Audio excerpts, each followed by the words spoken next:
City News Time, 9 o'clock. Number one for local news in Ottawa and the Valley. This is City News, now on 101.1 FM and 1310 AM. It's Tuesday, April 20th. Good morning. I'm Andrew Boyle. Right now in Ottawa, 4 degrees. In Smiths Falls, it's 5. Here's what's making news in Ottawa and the Valley. Today is the day those 40 years and older will be able to start getting an AstraZeneca shot at pharmacies right across Ontario. Since the government expanded the age range for this vaccine on Sunday, demand has skyrocketed. Here's City News reporter Jamie Pulfer. Pharmacists had been worried about potentially wasted AstraZeneca doses sitting in fridges about to expire, but not anymore, because now that those 40 and over can officially get this vaccine in Ontario, a spokesperson for Loblaw, which runs its own pharmacies as well as Shoppers Drug Mart, tells the Toronto Star that demand exceeds supply now. Carrie Bowman is with the University of Toronto Faculty of Medicine and speaks to City News. If there's high uptake in that cohort, coupled with increased availability in the weeks and months ahead, this could be a huge, huge improvement for all of us. We're hearing appointments for the AstraZeneca shots across the province are booked up. Many have now found themselves on wait lists. There are concerns that the next 2 AstraZeneca shipments will be delayed, according to Premier Doug Ford. Also adding to the demand, the other provinces also dropping the age for the vaccine, including Alberta, Manitoba, Saskatchewan, and BC, ahead of any formal recommendation made by the National Advisory Committee on Immunization. I'm Jamie Pulfer. City News Time, 9:01. Slight delays on the bridges this morning between Gatineau and Ottawa. Not nearly the lineups and delays getting across the river this morning compared to last. It's all due to the police presence checking for any non-essential trips. Now, with your forecast, here's meteorologist Jill Taylor. Cloudy, windy day for us. A high 11 was reached early this morning. For the rest of the day, we'll sit at about 8. Tonight, cloudy, cold, flurries late tonight, -2. It'll feel like -6. And for tomorrow, some light snow in the morning, 2 to 3 centimeters, a high near 3. For today, the high already reached 11. And right now in Ottawa, 4 degrees. In Smiths Falls, it's 5. Due to the cold and snowy weather expected tomorrow, the Coventry drive-through COVID testing center is going to be closed. Ottawa Hospital says with that weather, the decision was made to close the testing site for the day. The Coventry COVID-19 test site will reopen on Thursday. Newfoundland and Labrador Premier Andrew Furey's wife is one of the healthcare workers answering our province's call for help to battle COVID-19. Dr. Alison Furey is a physician based in St. John's. The Premier expects officials to have a plan in place today to send some healthcare workers to Ontario. Our province is seeing more than 4,000 new COVID infections every day. The federal Liberals presented their vision of the post-pandemic Canada they want to see, with Finance Minister Chrystia Freeland presenting her first budget, including more than $100 billion in new spending over the next 3 years.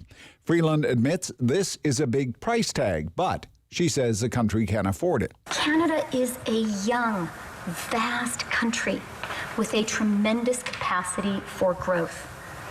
This budget will fuel that. These are investments in our future, and they will yield great dividends. Now, the government expects the economy to rebound sharply from last year's economic downturn. Now, debate begins on this pandemic budget. The Conservatives set to propose their own economic recovery plan. Bloc Québécois will propose changes to address the Premier's demand for another $28 billion per year in healthcare transfer payments. Votes on the budget are expected to come later this week. I'm Andrew Boyle. For News Anytime, follow up online at ottawa.citynews.ca.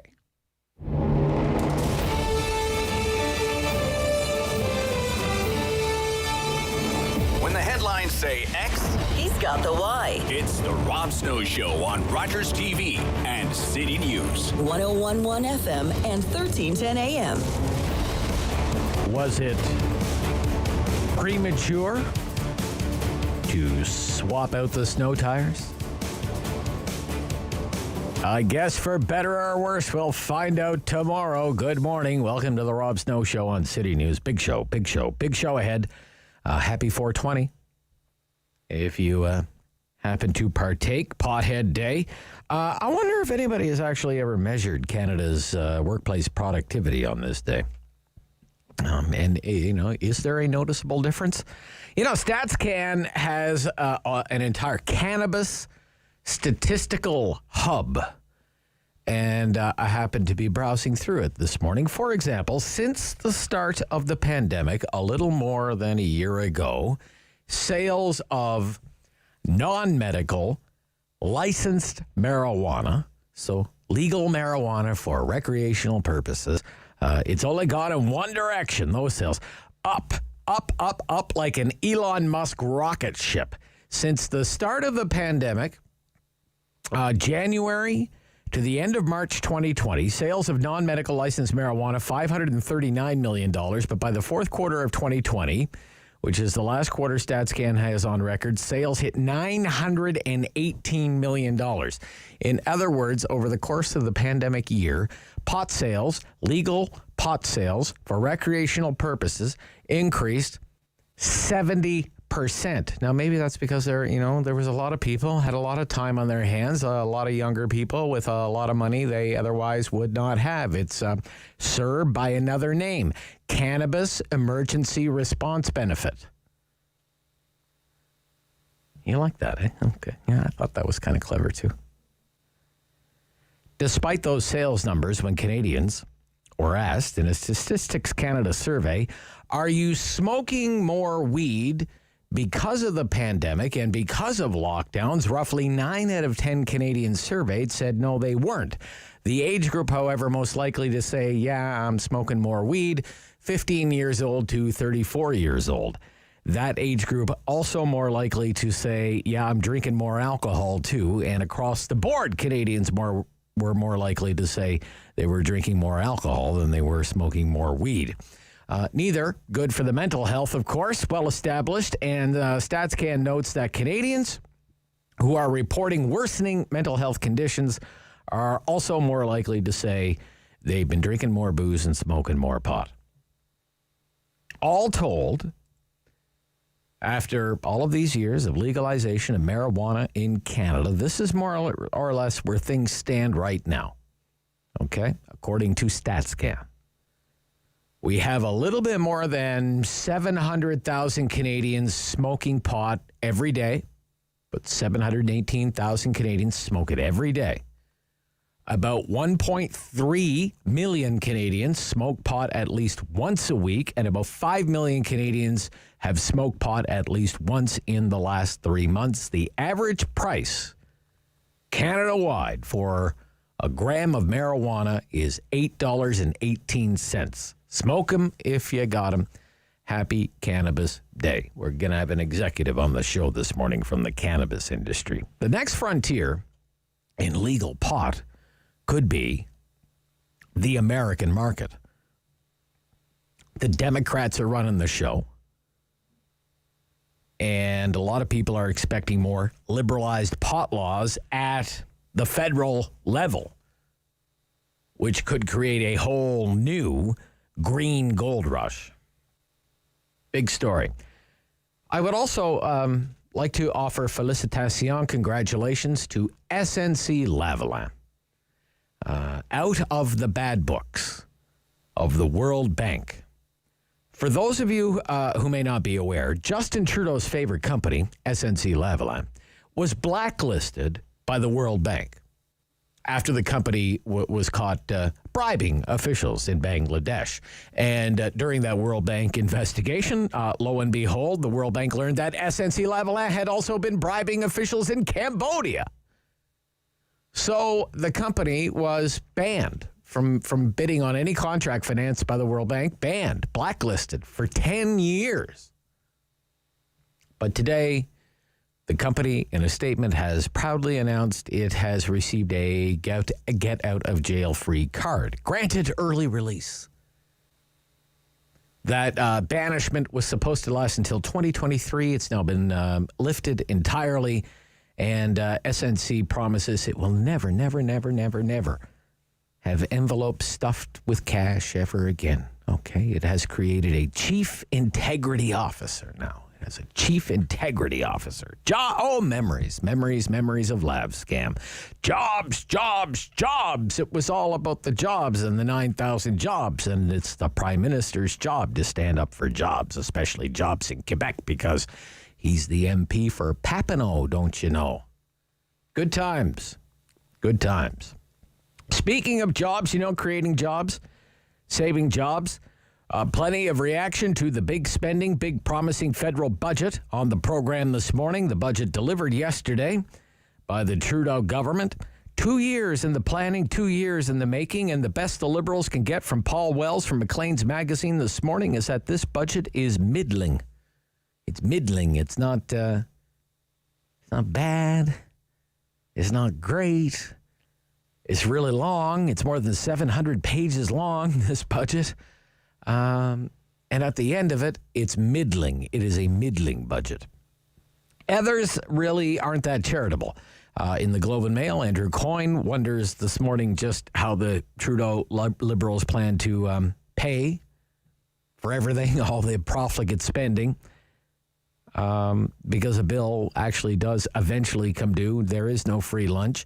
John Ivison over the National Post suggested it's a budget designed for the times, especially if it's election time, because the Conservatives will be seen as, as Liberals usually see them, the Conservatives will be seen as heartless and cruel and tight-fisted and austere, only in it for the moneyed elite. All the while, the Liberals will cut the NDP off at the pass because it is a budget filled with policies and promises, many of them plucked right from Tom Mulcair's election campaign of 2015. The issue really is, for me, and I am in the minority, and believe me, I understand it all as I look at these eye-popping numbers, budget deficits of $345 billion and a chicken in every pot. I wonder how we're going to pay for it all, especially because interest rates are on the rise. But you say, Rob, interest rates are on the rise, but mortgage rates are at rock bottom, and the Bank of Canada has not been raising interest rates. Hey, don't kid yourselves. Look at the bond market. You can look it up every morning for yourself, like I did this morning. Long-term interest rates on Government of Canada bonds have been moving up. That's the money we borrow from Wall Street, from lenders all over the world. They're demanding a higher interest rate from Canada now.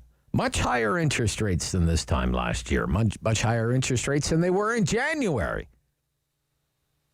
Above 2% now on a 30-year bond, 1.6% on a 10-year bond. 10-year bond yields up 100 basis points in just the last 4 months. Imagine the front page news stories if the Bank of Canada raised interest rates by 100 basis points. It'd be all over the news, all anybody was talking about. You know why? Because it's a big news story. But the Trudeau Liberals, they have decided nobody right now needs to feel any pain. And you really can have it all because you're not going to pay for it. Our kids are going to pay for it. And their kids will pay for it. Okay? On down the line. They're going to foot the bill. And there's not going to be any new taxes today. Well, okay, a few new taxes. They're going to hike the taxes on smokes, and there's going to be a new tax on yachts and a new tax on fancy cars. But let's face it, you shouldn't smoke anyway. And who doesn't want to stick it to the rich with their fancy boats and their fancy cars? We'll get into all of it. The federal budget, the child care promise, $10 a day if the provinces buy in. National child care from Liberals, no less. Stop me if you've heard this one before. Maybe they actually mean it this time. Professor Ian Lee will be here from the Sprott School of Business at Carleton University. Always a lot to say about any federal budget. Dan Kelly from the CFIB on the continuing and brand new support programs in the budget for the battered, beaten, and bruised business sector. And I think we should continue our conversation about the leadership of Ontario Premier Doug Ford.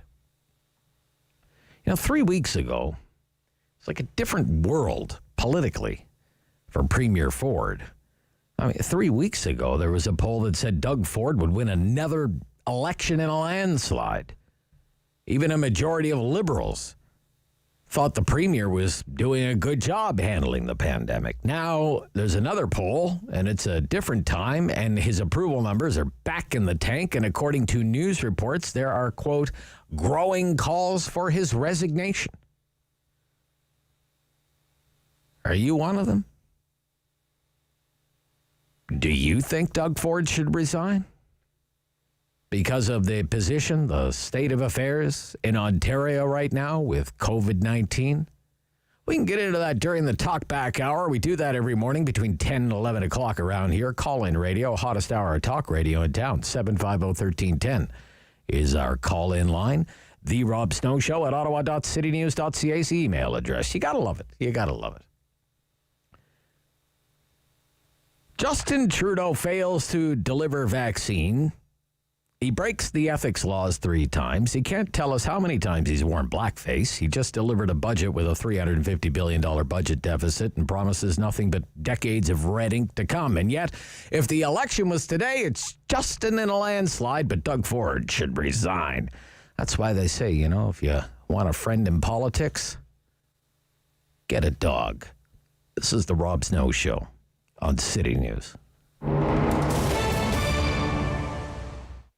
This hour of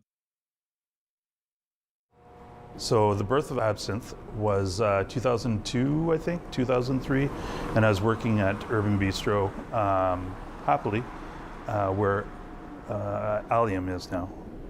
And then the space where Holland Cafe was came up. It's on the corner of Spencer and Holland. And I spoke to the landlord, and there's a lot of interest from a lot of other people, but he and I just, got along super well, and he put a lot of faith in me. So Carmen Turner is his name. He gave me the lease to the place and really pretty much gave me all the equipment in the place. So I was really lucky. I've been really lucky with landlords that way, actually, both my current landlord and Carmen Turner. Because if there hadn't been Carmen Turner, there wouldn't have been Absinthe. So we were there for a few years and just sort of outgrew the place. And then now we're here. It's obviously been tough, and it's been tough for everyone. I mean, that's been the big democratic sweep of, like, in restaurants and the hospitality and the arts that we were talking about earlier. It's like everybody's been impacted pretty much the same. From everybody that I talked to, we're down 80%. We're climbing out now. I think one of the saddest things is like everybody, we went down to 2 employees from 25, and we're now at 4, and we're bringing 2 new people on this week, so we'll be at 6. So it's little steps. So it's been tough. It's I've got the most expensive clubhouse ever here, because some days you come and you don't do any business, but you're here. But I'm grateful for what I do have.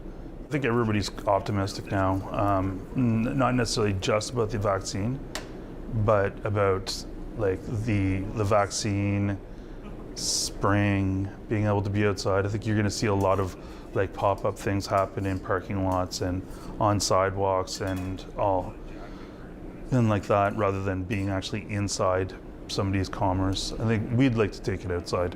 I know my staff would. My staff like the outdoors now, all of a sudden, all 4 of us. 6 soon. But we'll be doing some business in the patio in the parking lot, and we have a patio out front.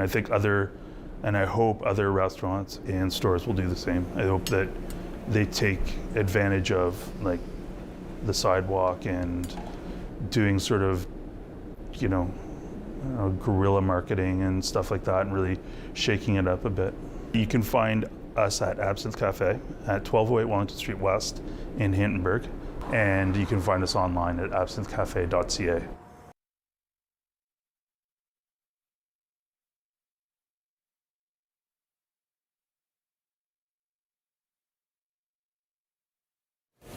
the world is changing, So keep up with Rob. The Rob Snow Show returns on Rogers TV and City News, 101.1 FM and 1310 AM. The day after the federal budget, the centerpiece, childcare. Federal government promises to invest roughly $30 billion over 5 years in early learning and childcare services. Off promises, never fully delivered by the federal Liberals. So let's get into it with Peter John Mitchell. Joins me this morning. He is with the think tank where he's family program director at Cardus. Good morning. Good morning, Rob. Yeah, nice to hear from you, sir. Thank you for taking the time this morning. What do you think, based on what you know about the policy, the promise delivered yesterday by the Trudeau government on childcare? I'm a little bit disappointed. I think it was an opportunity that was missed. The National Plan for Early Learning and Childcare, I think, is structurally opposed to equity for all families. And I say that, Rob, because it limits funding based to the type of care that families use. So we know from Statistics Canada data that families use diverse forms of care. Some of that is within the licensed system in daycare centers or in licensed home cares, and some of that happens outside of the licensed system in unregulated home care or with a relative or having somebody come into the home to provide care. But the plan really focuses that $30 billion on those who are using licensed care. And the plan to expand childcare spaces really focuses on the nonprofit sector of licensed care. So some families will benefit from lower costs, but many families will not. In advance of the budget, a lot was made of the Trudeau government's fondness for modeling any national program on the Quebec model, which when launched was $7 a day, operates on a sliding scale now. What do you think about using, say, the Quebec model as a national model for a child care system? Yeah, so I think the draw to the Quebec model is that it offers care at low user prices, and that's what's attractive about it. But almost right out of the gate, it's really struggled to provide high-quality care. The program was intended to provide a network of center-based care, CPEs, which were going to be the high-quality part of the program, but only about a third of children are in those high-quality spaces. And looking at the Quebec Auditor General's report from last fall, about 46,000 children in Quebec are still waiting to get into those spaces. Another 9,000 are in non-subsidized care. So it's something that is a system that has grown exponentially in terms of cost, and it really in 20 years hasn't really delivered the type of high quality care that it was really intended to. And so I think that serves as a cautionary tale. I think, Rob, that there's actually potential for provinces to trip over the starting line right at the start of this 5-year commitment, and then spend the rest of the time really trying to catch up. The centerpiece of the program is really to lower the cost of licensed care. The eventual plan is really to get to a $10 a day system, but they're going to start with cutting costs in licensed care by about 50%. So when you cut prices, like when you put a product on sale, you incentivize its use, and that's really part of the plan. It's really to try to attract those who are not currently parents that are not currently in the paid labor force to come into the force. So that will probably most likely push up demand, but it also for those who are already in the workforce, but perhaps using forms of care that won't be subsidized. When you offer care at 50%, they're going to be looking to see whether that's going to be a good move for them. So you can imagine that somebody who's using the neighborhood neighbor down the street who is offering care out of her home, maybe she's caring for her own children and also caring for other children. If she's not licensed, she's not receiving any benefit from the cost of cutting the cost there. So it really incentivizes parents to then switch over to forms of care that are subsidized. So for that provider, they're going to have to make a choice about whether they're going to be able to stay open or they try to move into the licensed system. But I think it's going to create significant demand, or potentially, and perhaps provinces are not going to be prepared to be able to meet that demand. Right. With that. And Mr. Mitchell, I mean, it all hinges on it being a 50-50 cost-sharing arrangement, which is a pretty large caveat. I do wonder, and I'd like your opinion, how open you think provinces are right now, just given the fiscal position of the provinces, to going 50-50 on childcare. Yeah, I mean, the national plan really asks the provinces to carry the bulk of the work. They're the ones that license care, regulate care, legislate on care, and provide most of the funding for care. So it's really up to the provinces to be able to implement this national plan, this Made in Ottawa plan, and it is they will carry the burden of some of that financial risk and certainly the political risk if things don't go well. And it depends on province to province. Care looks very different from province to province. In a place like Alberta, you have a higher use of for-profit care in their sector that they depend on. Mm-hmm. In other places, less so. So it certainly will dangle money over the provinces' sort of heads and ask them to participate. And I'm certain there will be stringent strings attached to the money that's delivered to provinces. Such as.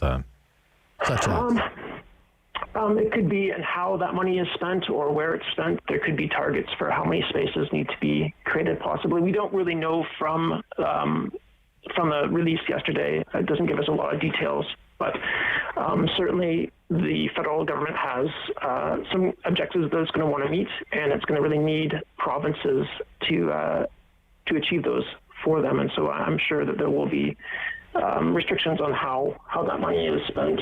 Okay. How do you view childcare? Do you view it as a social policy, or do you view it as an economic policy? It was put to me in the last week. We have to stop thinking of it in terms of a big social program. Think of it as something that can further economic growth in Canada. First of all, just let me finish for a second. It will provide relief to households because childcare is very expensive, especially in the big city. And it gets women into the workforce, earning money, paying taxes, being economically more productive in the economy. So you should view it as a good economic policy. How do you view it? Well, I view childcare as the care of a child, no matter who provides that care, and that's valuable. And if that's happening in a paid setting, that's childcare. If it's happening in an unpaid setting, or even by a parent, that's valuable. And all care work, whether it's paid or unpaid, is valuable. Certainly, the release yesterday was framed mostly in the idea that this is an economic policy and that the purpose of childcare is to boost GDP and get more parents working more hours for the economy. I would prefer to put the well-being of child and children ahead of the economy when it comes to childcare, because it affects children. And I think the parents are in the best position to make those decisions. So I would far rather see money directed towards parents who could then choose the type of care that is best for their children.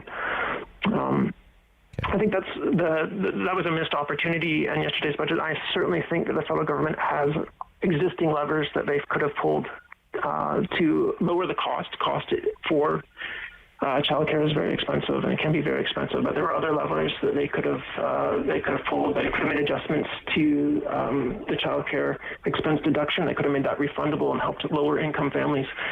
They could have looked at the Canada Child Benefit and making continue to make changes there, or enhance that benefit that helps put money in the parents' pockets. Okay, Peter John Mitchell from Cardus, thank you for your time this morning. Thanks so much for having me on, Rob. Yep. Professor Ian Lee from the Sprott School of Business at Carleton University, right after the news on City News. This hour of the...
GM.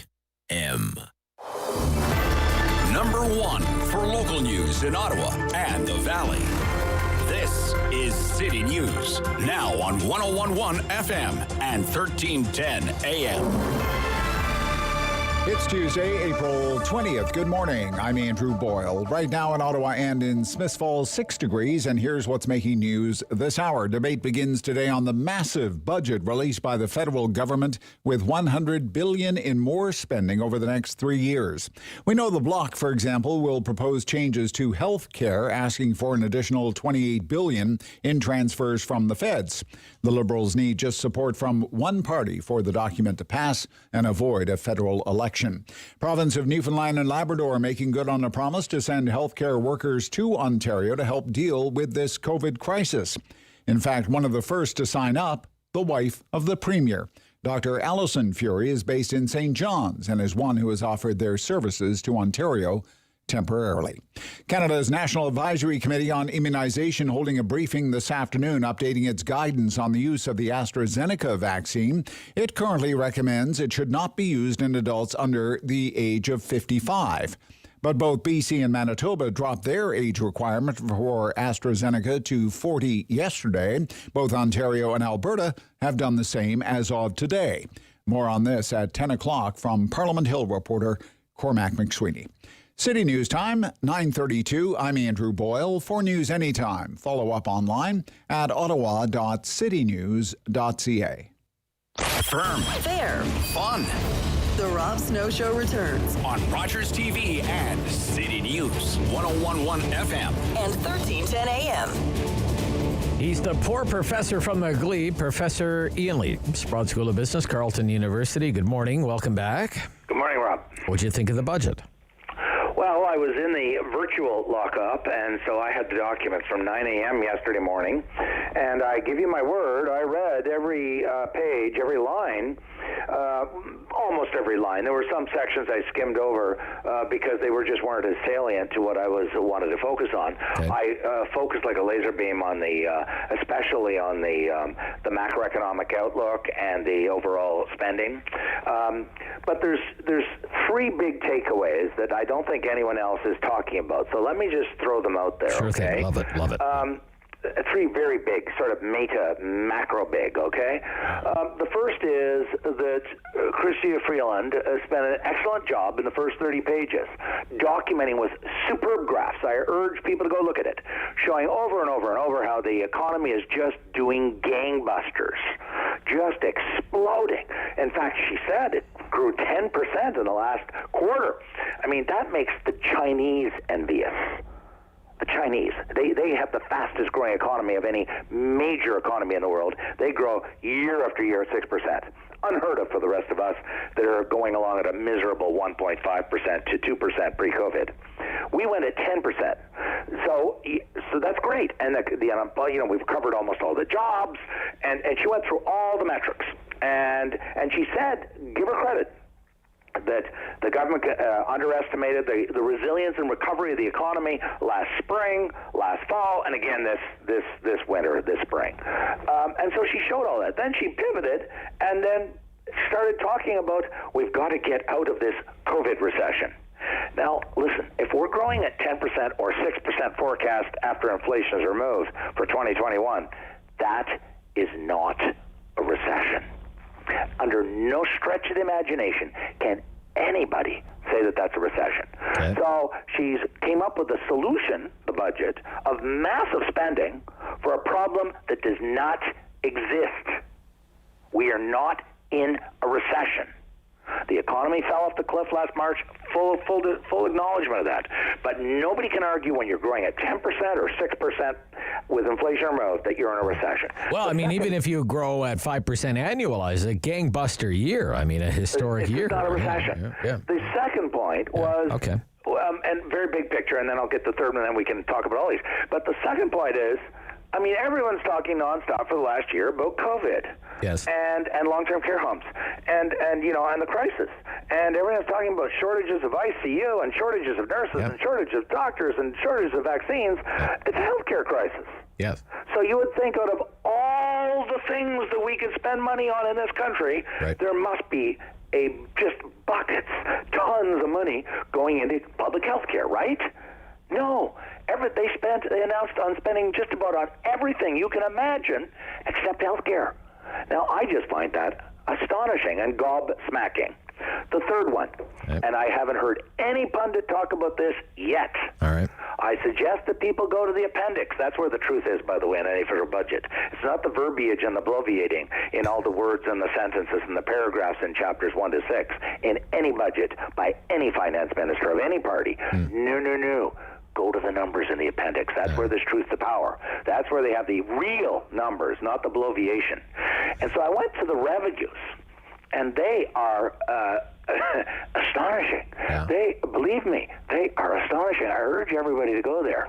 The revenues today, compared to the revenues from 4 years from now, now this is gross annual revenues, this is personal income tax, HST, you name it. All sources of revenues. For the federal government. For the federal government. Of Canada are forecast to go up in 4 years, by about 1/3. Wow. Now, that's over 4 years. Right. Now, the average Canadian is making 1 to 2% increase a year on their wages. Let's go generous and give everybody a 2% increase. 2% over a year times 4 years is an 8% increase.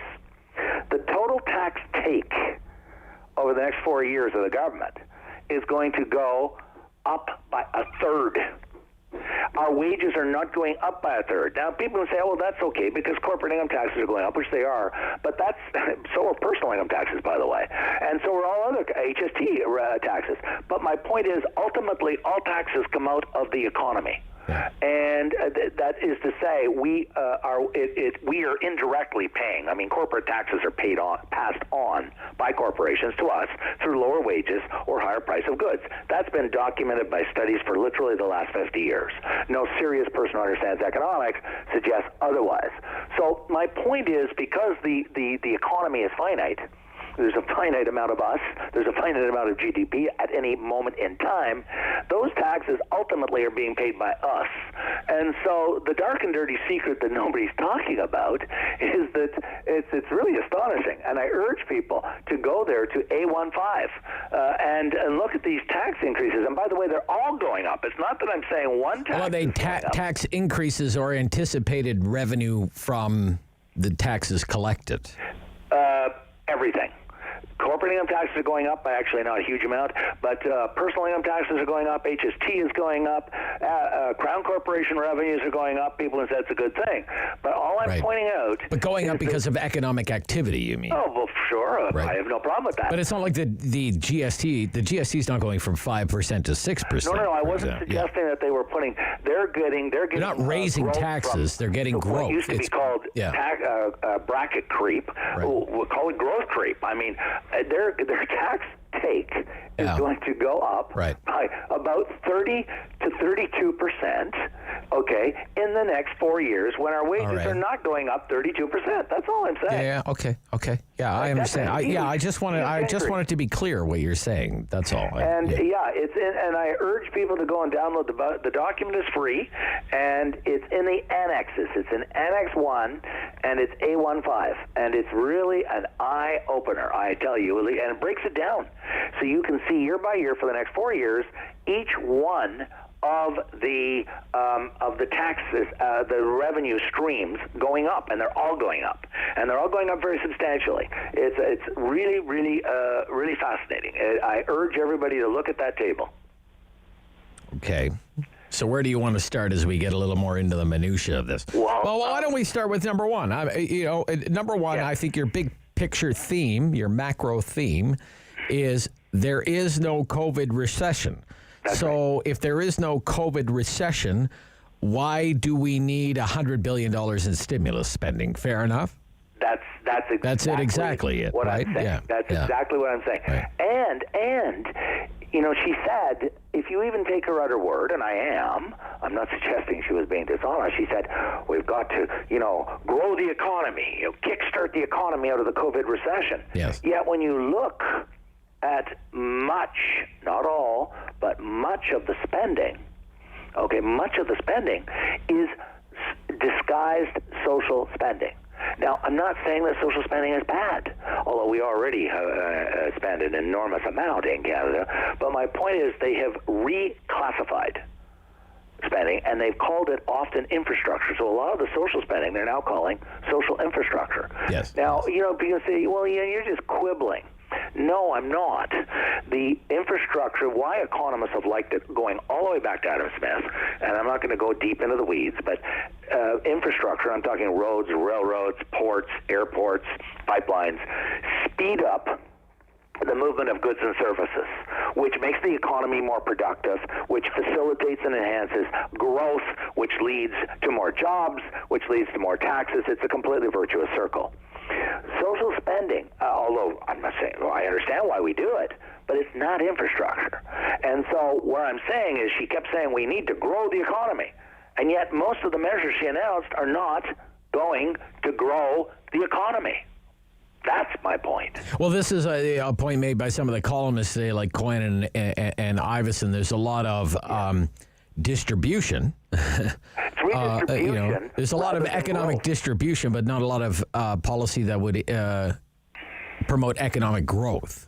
Yes. Right. Wealth distribution is replacing wealth creation. Spending disguised as infrastructure and investment. She kept using the word investment. Andrew Coyne Googled it, I guess, and found that the word investment was used, I can't remember, 1,000 times in the budget document or something. And so... Yeah, and the word competitiveness is used like 9 times. Yeah, or something exactly. Like that. And so what she's done is this is a massive spending document, but it's not a growth document. That's where I'm going. By the way, I found the table I was trying to talk to you about for those at home. It's page 329 of the PDF document. It's table A1.5. Total revenue outlook.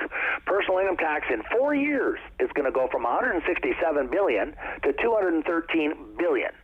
But the total revenues, the total budgetary revenues, are going to go from $334 billion today, third of a trillion, yes. $34 billion. Yes. Yeah. In 4 years, they're going to go to $437 billion. Wow. Now, that's about a third increase in 4 years when inflation is supposedly at a very low rate of only 2% a year. Now, ceteris paribus, to use the old phrase, the Latin phrase, which means all of the things being equal, the revenue should be growing by roughly, the inflation rate with a little bit of growth thrown in. So, but maybe 4% a year instead of 2%. They're growing much faster than that. That's my point. So there's disguised tax increases in here, such as the digital services tax, which is a tax on the middle class. Let's get that out there. They kept saying, we're going to tax these foreign digital giants. No, they're not. They're taxing me because I use Amazon Prime Video and I subscribe to Netflix.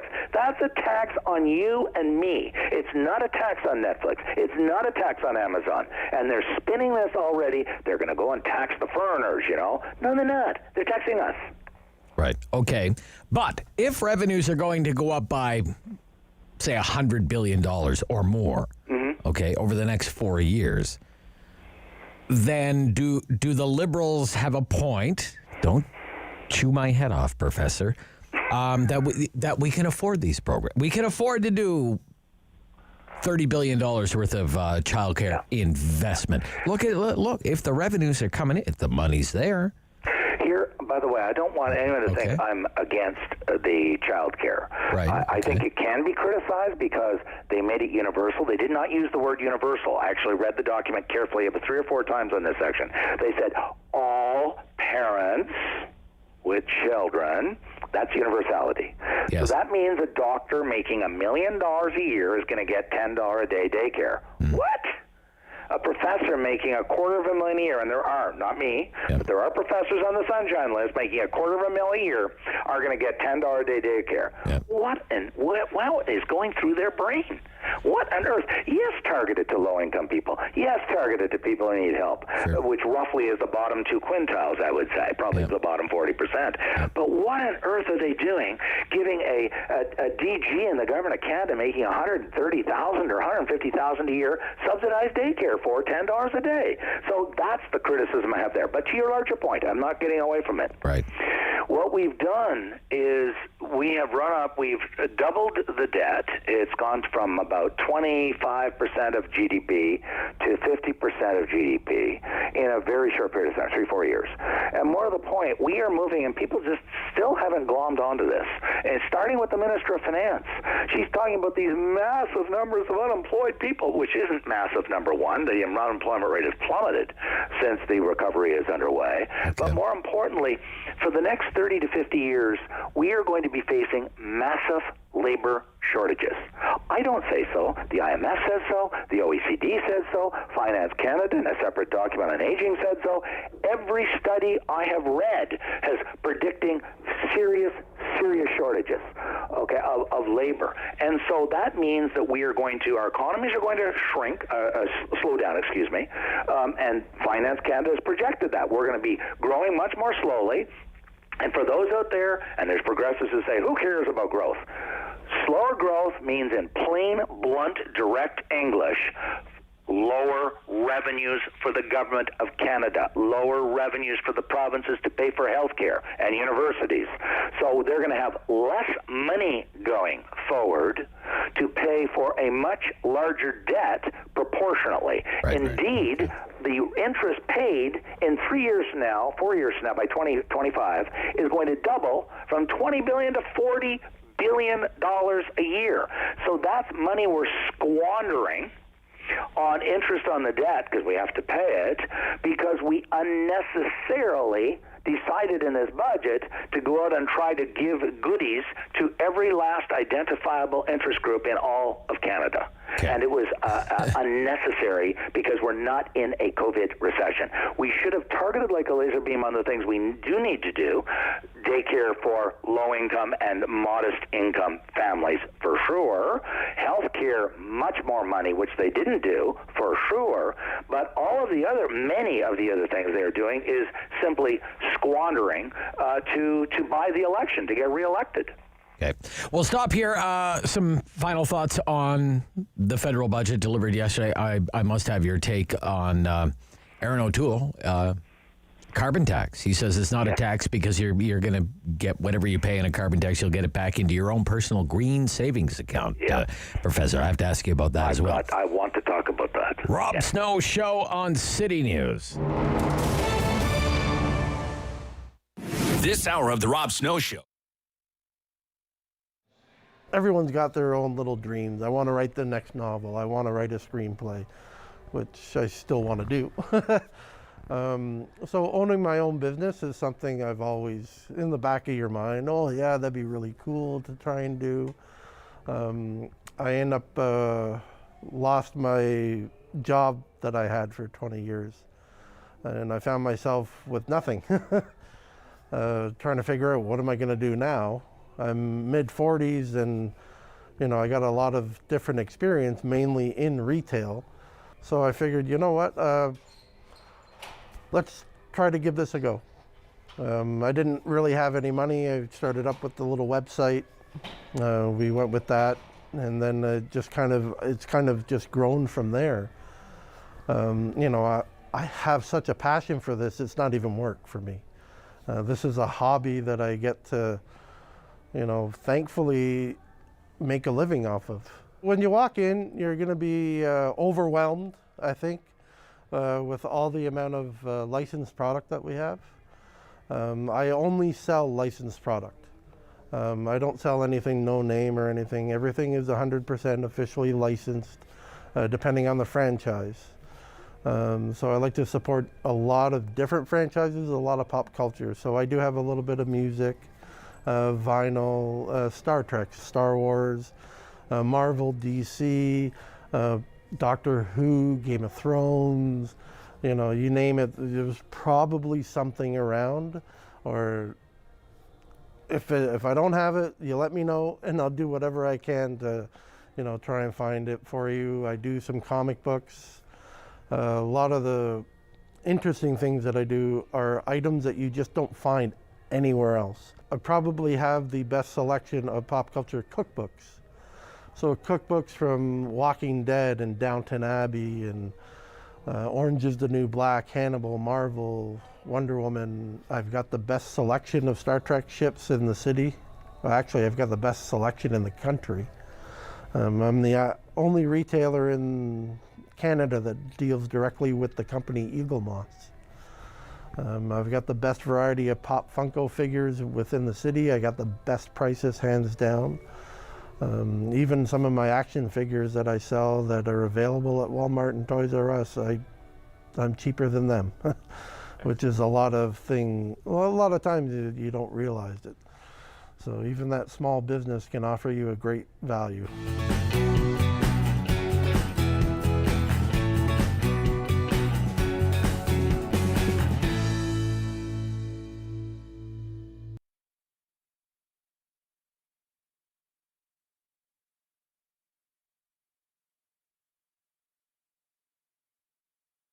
Of community opinion. The Rob Snow Show returns On Rogers TV and City News. 101.1 FM And 1310 AM.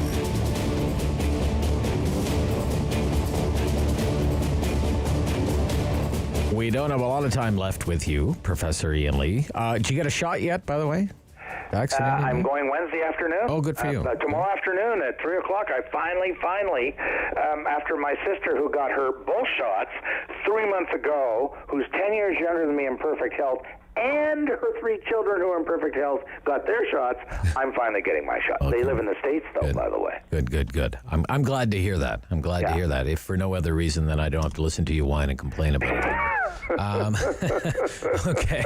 All right. Well, you know, our healthcare system is superior. I mean, I tell people write me emails all the time telling me how wonderful it is. I said, well, if it's so wonderful, then how come we're doing so badly? Yeah. But nobody wants to talk about that. So are you not worried, just, a few more things on the budget. Are you not worried that there's really nothing set aside anymore for a rainy day? This is Don Drummond's point in his column for Politics. I would put it differently, slightly differently, but we're really saying the same thing. Yeah.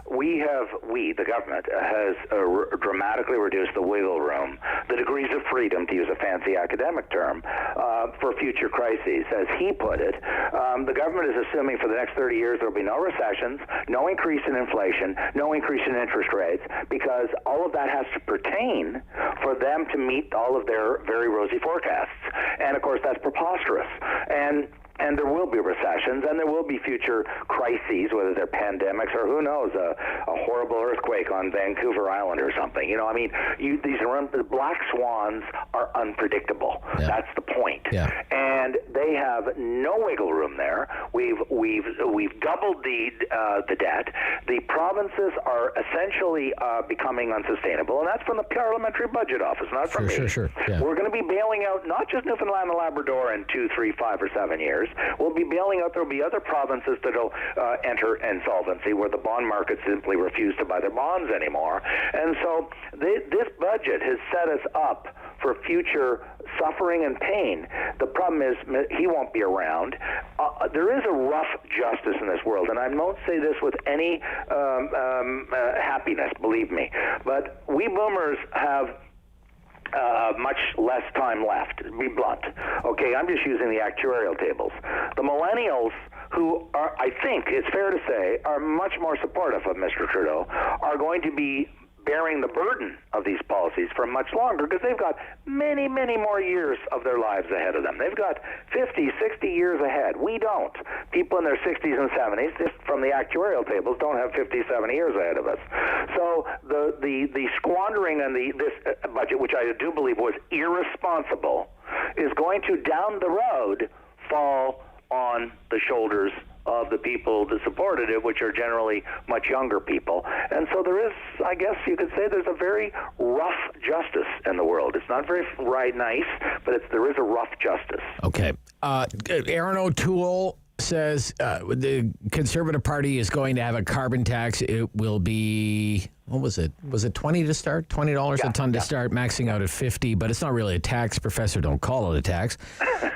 Because whatever you pay is going to go into a green savings account, and you can buy green things with the solar panels and bicycles and twisty light bulbs and stuff. First, I applaud him because I think it's inevitable. You got, we're going into a world where there's an increasing consensus, and I realize there's a strong minority that isn't. But look, that train has left the station. Yeah. I'm with Harper on, look, the abortion has been decided. Yeah. Let's stop talking about it. Gay rights are the law of the land, and I support that. Sure. Let's not try and imagine going back to a past where it's not going to be the case. Okay.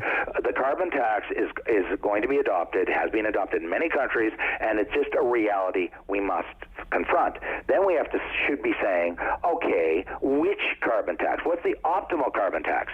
And I think that this is a better carbon tax, and I'm calling it a carbon tax because it is. OECD defines a tax as a compulsory payment by government imposed by the government on the people of the country. This is a tax. But I think it's a better tax than a Liberal tax. I just want to quickly say that I was truly astonished at the, and I'm going to be very blunt, and I'm sorry if it sounds rude, but at the ignorance of the Minister of the Environment, who clearly doesn't understand his own carbon tax. Let me explain that. Okay, we only have a minute. So hurry up. He said this is going to encourage people, the carbon tax of the Conservatives, to go out and pollute more, use more fossil fuels. I said this is the most ridiculous idea that I'm going to go out and drive around the block 50 times to get back a rebate, which is about 5% of the cost of the fuel. Yeah. That's how little the Environment Minister understands about the tax. Okay. Both tax fossil fuels. The more fossil fuels you consume, the more tax you'll pay under both the Liberal and the Conservatives. The Liberal tax is higher, for sure, so actually you could flip him on his head and say the Liberal tax encourages people to consume fossil fuels more than the Conservatives because the tax is higher. And so what Aaron O'Toole is doing is setting up these accounts. I think it's going to be difficult and not easy from the execution point of view, but at least he's saying we're not going to use it as a disguised income redistribution, which is what Mr. Trudeau's doing, because he's promised low-income people will get back far more than they paid in. That's just disguised income redistribution. So at least Aaron O'Toole is an honest carbon tax, and he's saying, okay, it'll go into an account, and you can only access that money if you spend it on green initiatives that will reduce your carbon footprint. So I applaud that. Okay. Great stuff this week. Thank you, Professor. Always a pleasure. Thanks very much. Yep, Ian Lee. Professor of Management, Sprott School of Business, here with us every week, every Tuesday morning on The Rob Snow Show on City News. This hour of the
City News. CIWW 1310 AM in Ottawa. And CJET 1011 FM in Smith Falls and the Valley. Number 1 for local news in Ottawa and the Valley. This is City News, now on 1011 FM and 1310 AM. It's Tuesday, April 20th. Good morning. I'm Andrew Boyle. Right now in Ottawa and in Smith Falls, 6 degrees. And here's what's making news in Ottawa and the Valley. National Vaccine Advisory Committee is set to update the guidance today on the AstraZeneca vaccine. It follows at least 4 provinces, including Ontario, dropping the minimum age for that shot to 40. Here's City News Parliament Hill reporter Cormac McSweeney. The National Advisory Committee on Immunization has called a technical briefing for later today to update its guidance on who they advise can receive the AstraZeneca vaccine. CBC is reporting that NACI will be lowering its recommended minimum age from 55 to 40 years old. Now, several provinces have already made that change, with Ontario, BC, Alberta, and Manitoba giving out the shot to that younger age group, as pharmacies there struggled to fill appointments for people 55 plus. NACI has changed its advice several times on the AstraZeneca shot. However, Health Canada has always approved the shot for anyone 18 years and older. Concerns about the risks of developing an extremely rare blood clot. Health Canada has updated the warning label for the shot. Cormac McSweeney, Parliament Hill. City News time at 10:02. Now, the new numbers for daily COVID infection rate in Ontario just out now. 3,469 new COVID-19 cases today, along with 22 more deaths. These numbers come from just over 40,500 tests with a positivity rate of 10%. Ottawa has 197 new cases of the virus today. Leeds, Grenville, Lanark with 8. Eastern Ontario has 9. Renfrew has 1 new case. And now your forecast. Here's meteorologist Jill Taylor. Cloudy, windy day for us. A high 11 was reached early this morning. For the rest of the day, we'll sit at about 8. Tonight, cloudy, cold, flurries late tonight, -2. It'll feel like -6. And for tomorrow, some light snow in the morning, 2 to 3 centimeters, the high near 3. For today, the high already reached 11. And right now in Ottawa and Smith Falls, it's 6 degrees. City News time at 10:03. An investigation into that fatal crash on Franktown Road Sunday afternoon is now looking for witnesses. Police say 3 dirt bikes were traveling north on Munster Road when 2 of them collided with a van that was heading east on Franktown. 2 teens were taken to hospital. 14-year-old pronounced dead there. 15-year-old suffered non-life-threatening injuries. The crash happened around 4 in the afternoon on Sunday, and if you have any information about the collision, you're asked to contact Ottawa Police. Police in Brockville have arrested a man wanted in connection to bank fraud. Officers say the 22-year-old was located yesterday with a pellet pistol as well as a hunting knife. He was charged with weapons offenses as well as fraud and given a new court date. Police have so far not released the name of the accused.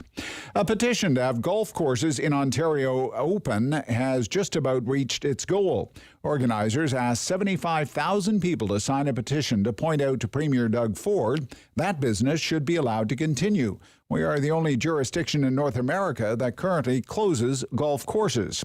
The petition says golfing is a perfect socially distanced recreation. They can close their pro shops, take payments through a window or online, and players socially distance while on the course. The petition at change.org is less than 1,000 signatures from its goal. I'm Andrew Boyle. For News Anytime, follow up online at ottawa.citynews.ca.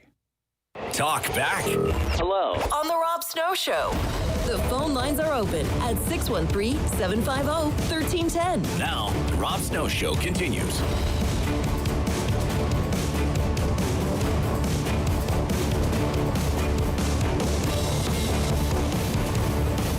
It's my favorite hour of the day around here. It's the Talkback Hour, 750-1310, 750-1310, 613-750-1310. Pair of hot topics to get into this morning.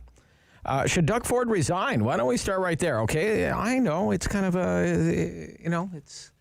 it's a cruel business, the business of politics, when this is a question that is actually in the mix during the Talkback Hour on the Rob Snow Show. Should Doug Ford resign? But according to the media, according to the news media, this is a news story.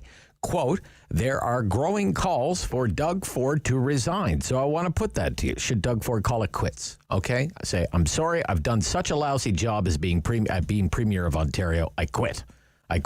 I'm out of here. We can go old school here, do a rapid poll, take as many calls as we can during the hour at 750-1310, 750-1310, 750-1310. You call. This is how it works. Okay, you call, you have your say. I try to keep quiet. I don't. Sometimes I fail, okay? But for the most part, I try not to argue with you. And you just tell me yes or no on the question of Doug Ford's future as Premier. Yeah, Rob, I think Doug Ford should resign. He's doing a lousy job. No, stop picking on Doug Ford. You've been picking on Doug Ford too much lately, Rob. Just tell me, okay? Should Doug Ford resign? It's everywhere, that question. I mean, 3 weeks ago, the guy was riding high in the polls, cruising to another majority victory if the election was held today. Too bad the election's not today. Now, here we are just a few weeks later, and people think he should quit. What do you think? And on the federal budget, I mean, it's a big spending budget. It's a Liberal budget, okay? It's a big spending budget. We expected that. Big deficit. No surprise there. A child care program, $10 a day is the goal. Now, keep in mind, the Liberals have been promising childcare since 1993, but they seem serious this time. Maybe this time they can get the job done. I want to know, though, what you think of that particular idea. $10 a day for childcare, national childcare. Childcare for Canadian parents that would cost no more. The goal is then $10 a day. Pretty easy question for you. Is it a worthwhile endeavor for the country? Would this be a good program for Canada?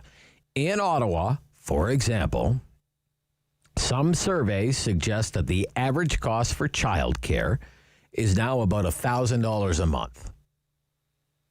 In Gatineau, and the federal program, I think they want to mirror the Quebec so-called $7 a day childcare program. It hasn't been $7 a day in a long time. In Gatineau, childcare is closer to $200 a month. $1,000 on this side of the river, $200 over there. What if this plan, cost shared 50-50 with the provinces, could get your childcare costs per month down to about $250? The government says would cost about $30 billion to get it up and running. Then $8 billion a year is the commitment from the federal government, and then the provinces would kick in their half of the money. I want to know, do you think it's worth doing?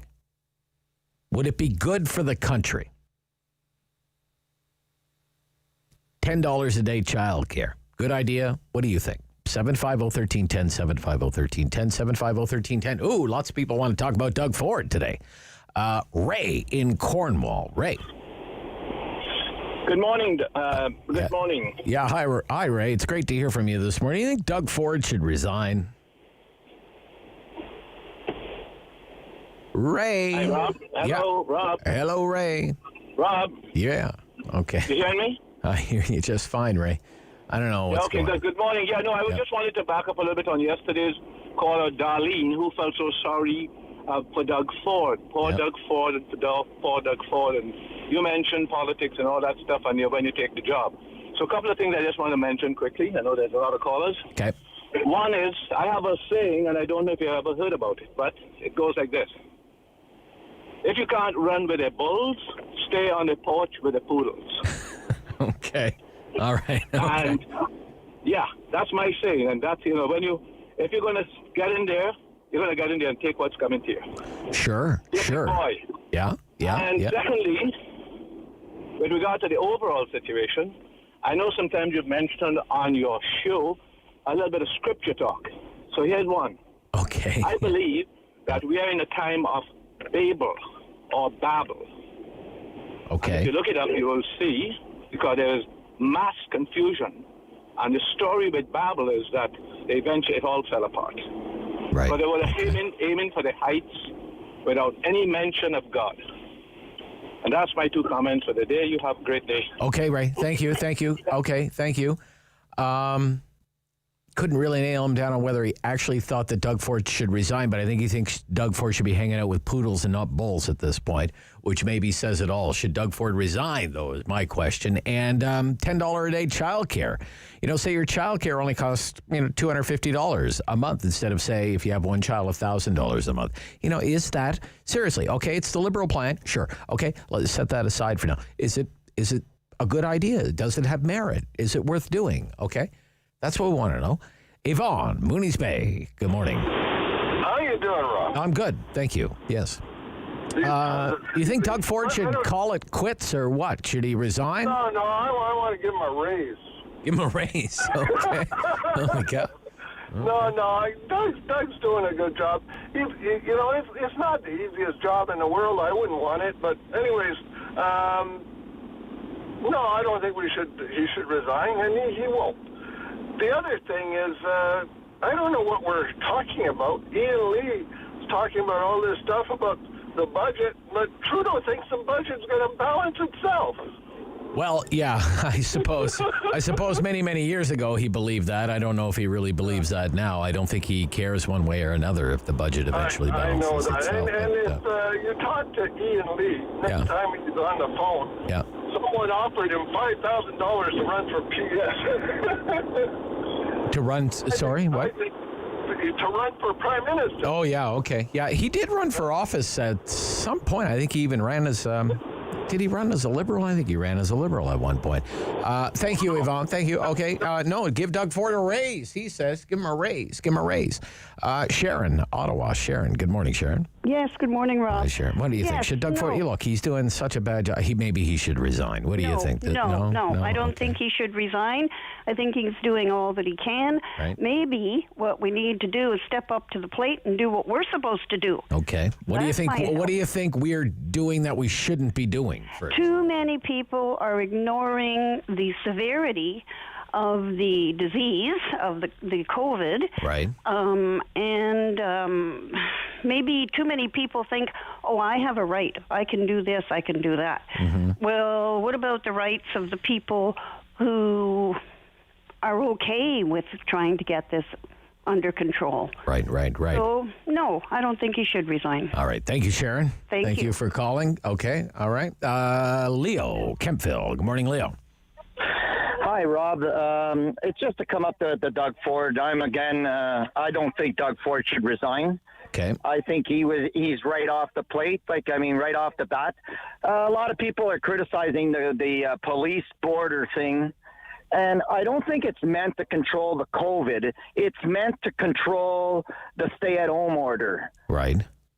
So if they want to do that, that's a good way of doing it because I live in the area here. But really, Leo, with all due respect, sir, okay, I suppose during the off-peak hours of the day, you want to have the police out there questioning people when they're crossing, say, one of the interprovincial bridges or what have you. Yeah. I suppose I could understand that. But the idea that you're stopping people at 5:30, 6 o'clock in the morning when they're clearly they're going to work. They're going to work because they're one of the few remaining businesses or industries that are actually open because they're actually deemed essential. So what are you doing? You're just making thousands of people late for work going to an essential job, right? That makes sense. So maybe they should change the hours on that, and then maybe after the working hours, then they put the enforcements on the bridges and say, why are you coming into Ontario? What's your purpose? Yeah, exactly. And that's what the enforcement of the stay-at-home order should be. So watching some of the local... I think that's what Mr. Ford is trying to get to that point, Okay. All right. And especially all the Quebecers on that 401. You should see how many Quebec plates I see on that 401. And I live near Prescott, and when I see those cars go by the 401, they're coming from the Montreal area. And they're heading to Toronto. That's not essential travel, all these guys, with bike racks and bikes on the back and kayaks on the roof. They're not going to work. You know, they're Okay. going for All right. other things. Gotcha, Leo. Thank you. Thanks for the call. We're talking about the pending resignation of Doug Ford. And the Talkback Hour on the Rob Snow Show on City News. The Rob Snow Show, brought to you by Myers Automotive Group. The food cupboard started about 25 years ago. Again, it was a very small operation in the basement of a church. And we have been expanding to the point where we needed to have a new facility. So in discussion with the city of Ottawa, and Jan Harder, the local representative here, we came to this location, which is about 2,000 square feet, located in the Walter Baker Center. We've been here for about 2 years, and it is much better. It gives us a much broader opportunity to serve our clients better. It's a fairly affluent community in Barrhaven, so you wouldn't think that people would really need to have a food bank or a food cupboard.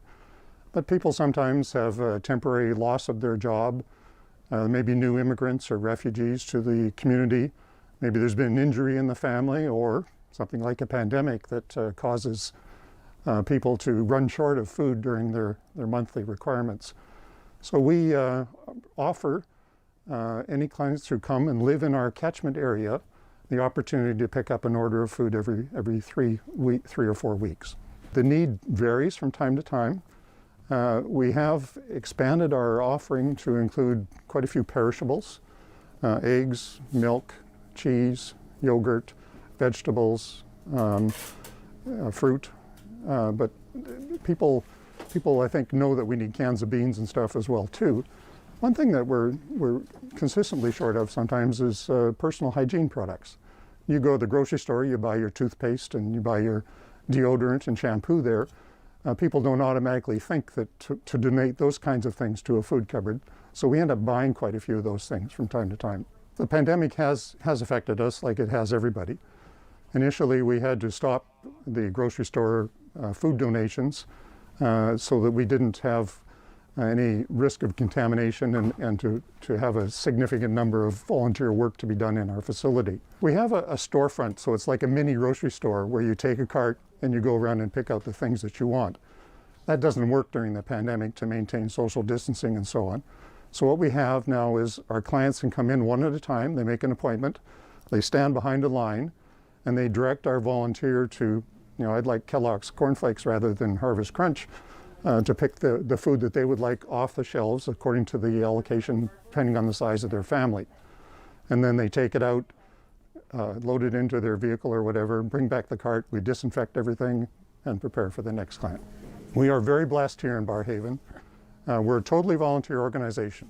So if you give a dollar to us, it goes to purchasing food or to provide some service to our clients.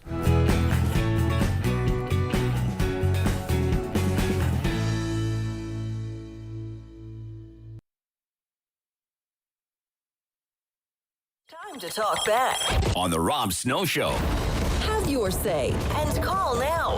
613-750-1310. Should Doug Ford resign? Seems to be the fashionable question to ask right now.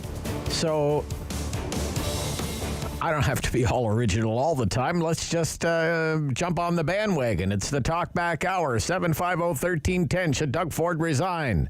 There are calls for his resignation, so should he call it quits? Say, I'm out of here. Adios. It's been real, Ontario. See you later. And you don't have Doug Ford to kick around anymore. What do you what do you think? Colin in Canada. What do you think? Well, I mean, if the criteria is that he should resign because of the vaccine rollout, then every single premier in the country should resign because they're all about the same percentage of vaccines that are delivered to the provinces into people's arms. So all these people that are saying Ontario is behind, there's a total of maybe like Saskatchewan is at 88% of their doses put in. Ontario has 80, Quebec has 84, British Columbia has 81, Alberta has 80. So they're all within, a few thousand each. So if they're mad about the vaccines getting into people's arms, that doesn't make sense because the stats don't back it up. So if that's why they want him to resign, fine. And if he has to resign over that, then shouldn't our prime minister have to resign over the fact that he can't get the vaccines to the provinces? Okay, thank you, Colin. Thank you. Well, yeah, it's a good point. I was setting my watch to it, as a matter of fact. If I say Doug Ford should resign, I put that to the listeners, Doug Ford should resign. How long will it take for one of the callers to say, well, if Doug Ford should resign, then Justin Trudeau needs to resign too? And it took 20 minutes. Well, less than 20 minutes, really. Came on the air at about 5 after 10 this hour.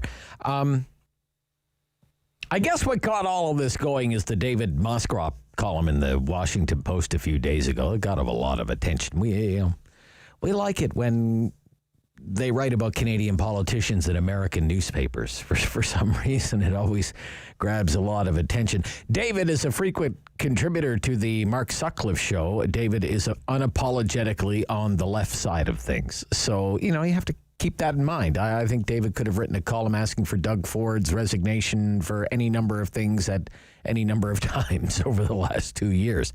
But the column was widely shared. There have since been panel discussions about Doug Ford's job performance and demands for his resignation. And now there are news stories. They've actually morphed into news stories about the growing calls for Doug Ford's resignation. So I'm just putting it to you. Should Doug Ford resign? What do you think? Winchester. Josh, what do you think, Josh? Should Doug Ford resign? Good morning. No, I think it's ridiculous that everybody's calling for his resignation. I mean, he's in a bad spot where you're damned if you do and you're damned if you don't. Everything here in Ontario has been running exactly as it can, given the supply. I mean, there's nothing else that he can do. If he closes things down, people complain. If he leaves them open, people complain. There's no winning. So he can't win for losing. He's stuck between the rock and the hard place and all those usual cliches. Josh. Oh, exactly. Yeah, okay. There's no winning in a pandemic. Nobody's winning. So, okay. I mean, add him to the list. Add him to the list. Okay, all right. Okay. Global news, for example. Story this morning, global news. Growing calls for Ontario Premier Doug Ford to resign amid worsening COVID-19 third wave. Quoting here, there are growing calls for the Premier to step down. The leader of Ontario's official opposition, Andrea Horwath, told Global News Monday, of course Doug Ford should resign. He refused to listen to experts and instead marched us into a brutal, horrifying, and deadly third wave. Ontario Liberal leader Stephen Del Duca issued a press release calling for Ford's resignation, writing bluntly, Doug Ford is the worst premier in Ontario history at a time when leadership matters the most. Del Duca said Ford should resign before the situation gets any worse, end quote. And it does go on, that story, to talk about a number of unnamed sources within the PC fold who just refused to go on the record and actually reveal themselves to a news reporter with their grumblings and mumblings and gripes. But they are willing to throw the boss under the bus in the news media.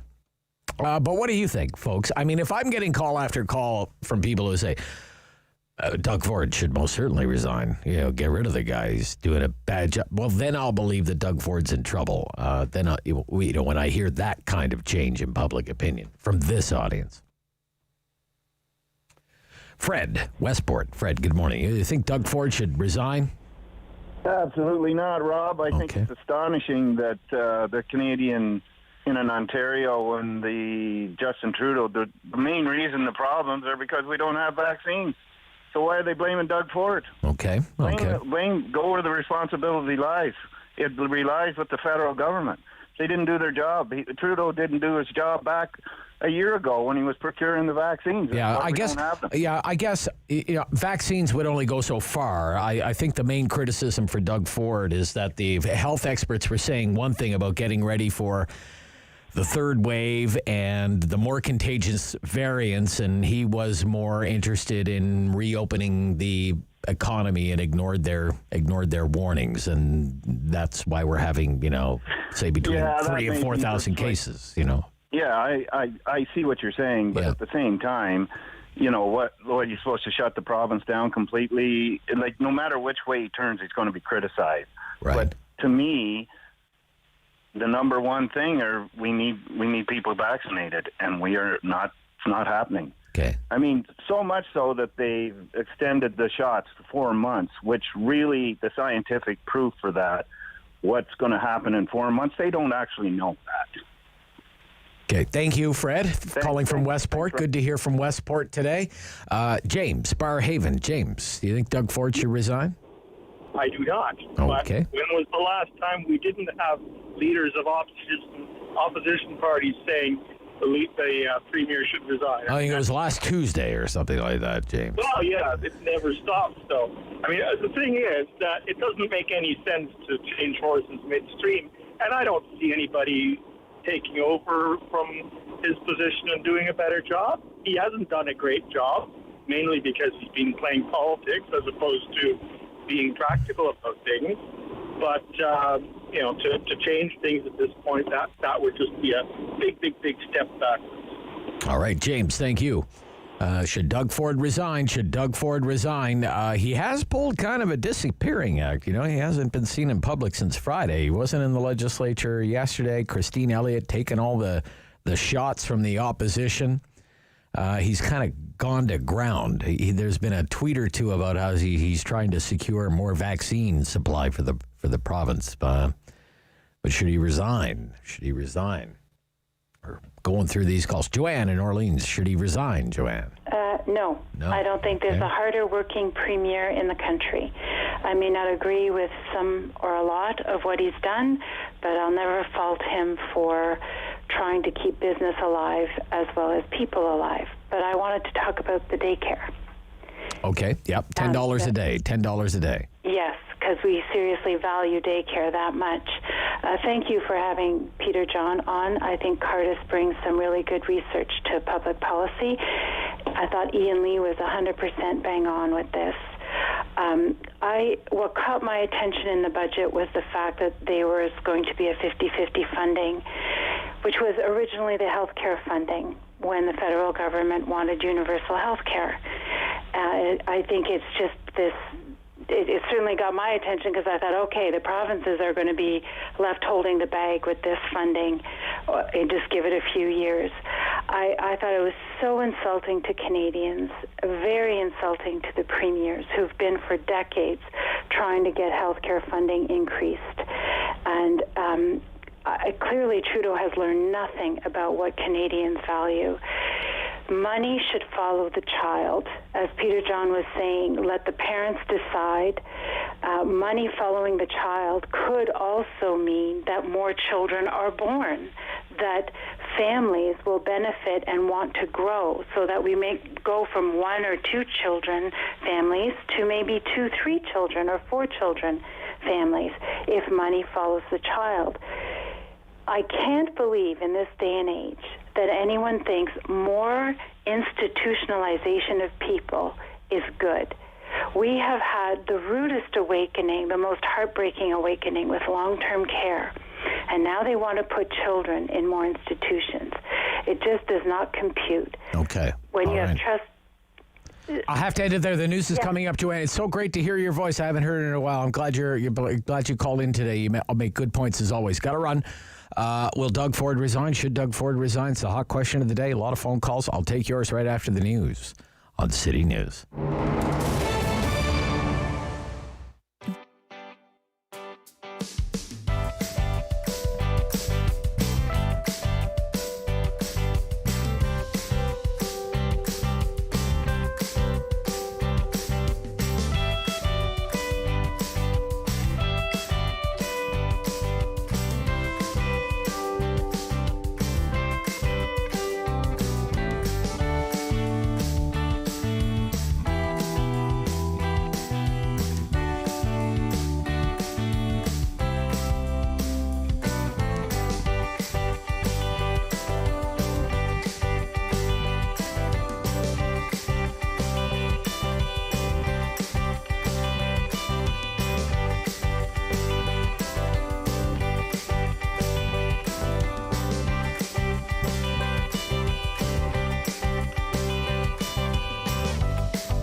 in Ottawa and the Valley.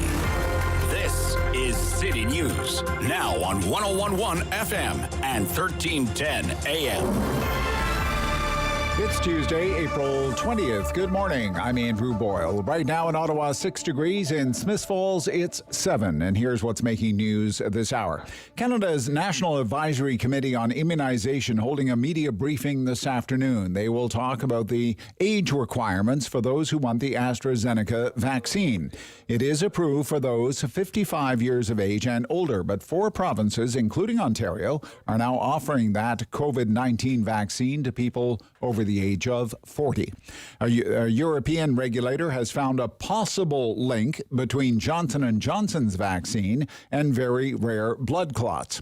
That vaccine is approved for use in Canada, but our country has not received any doses so far.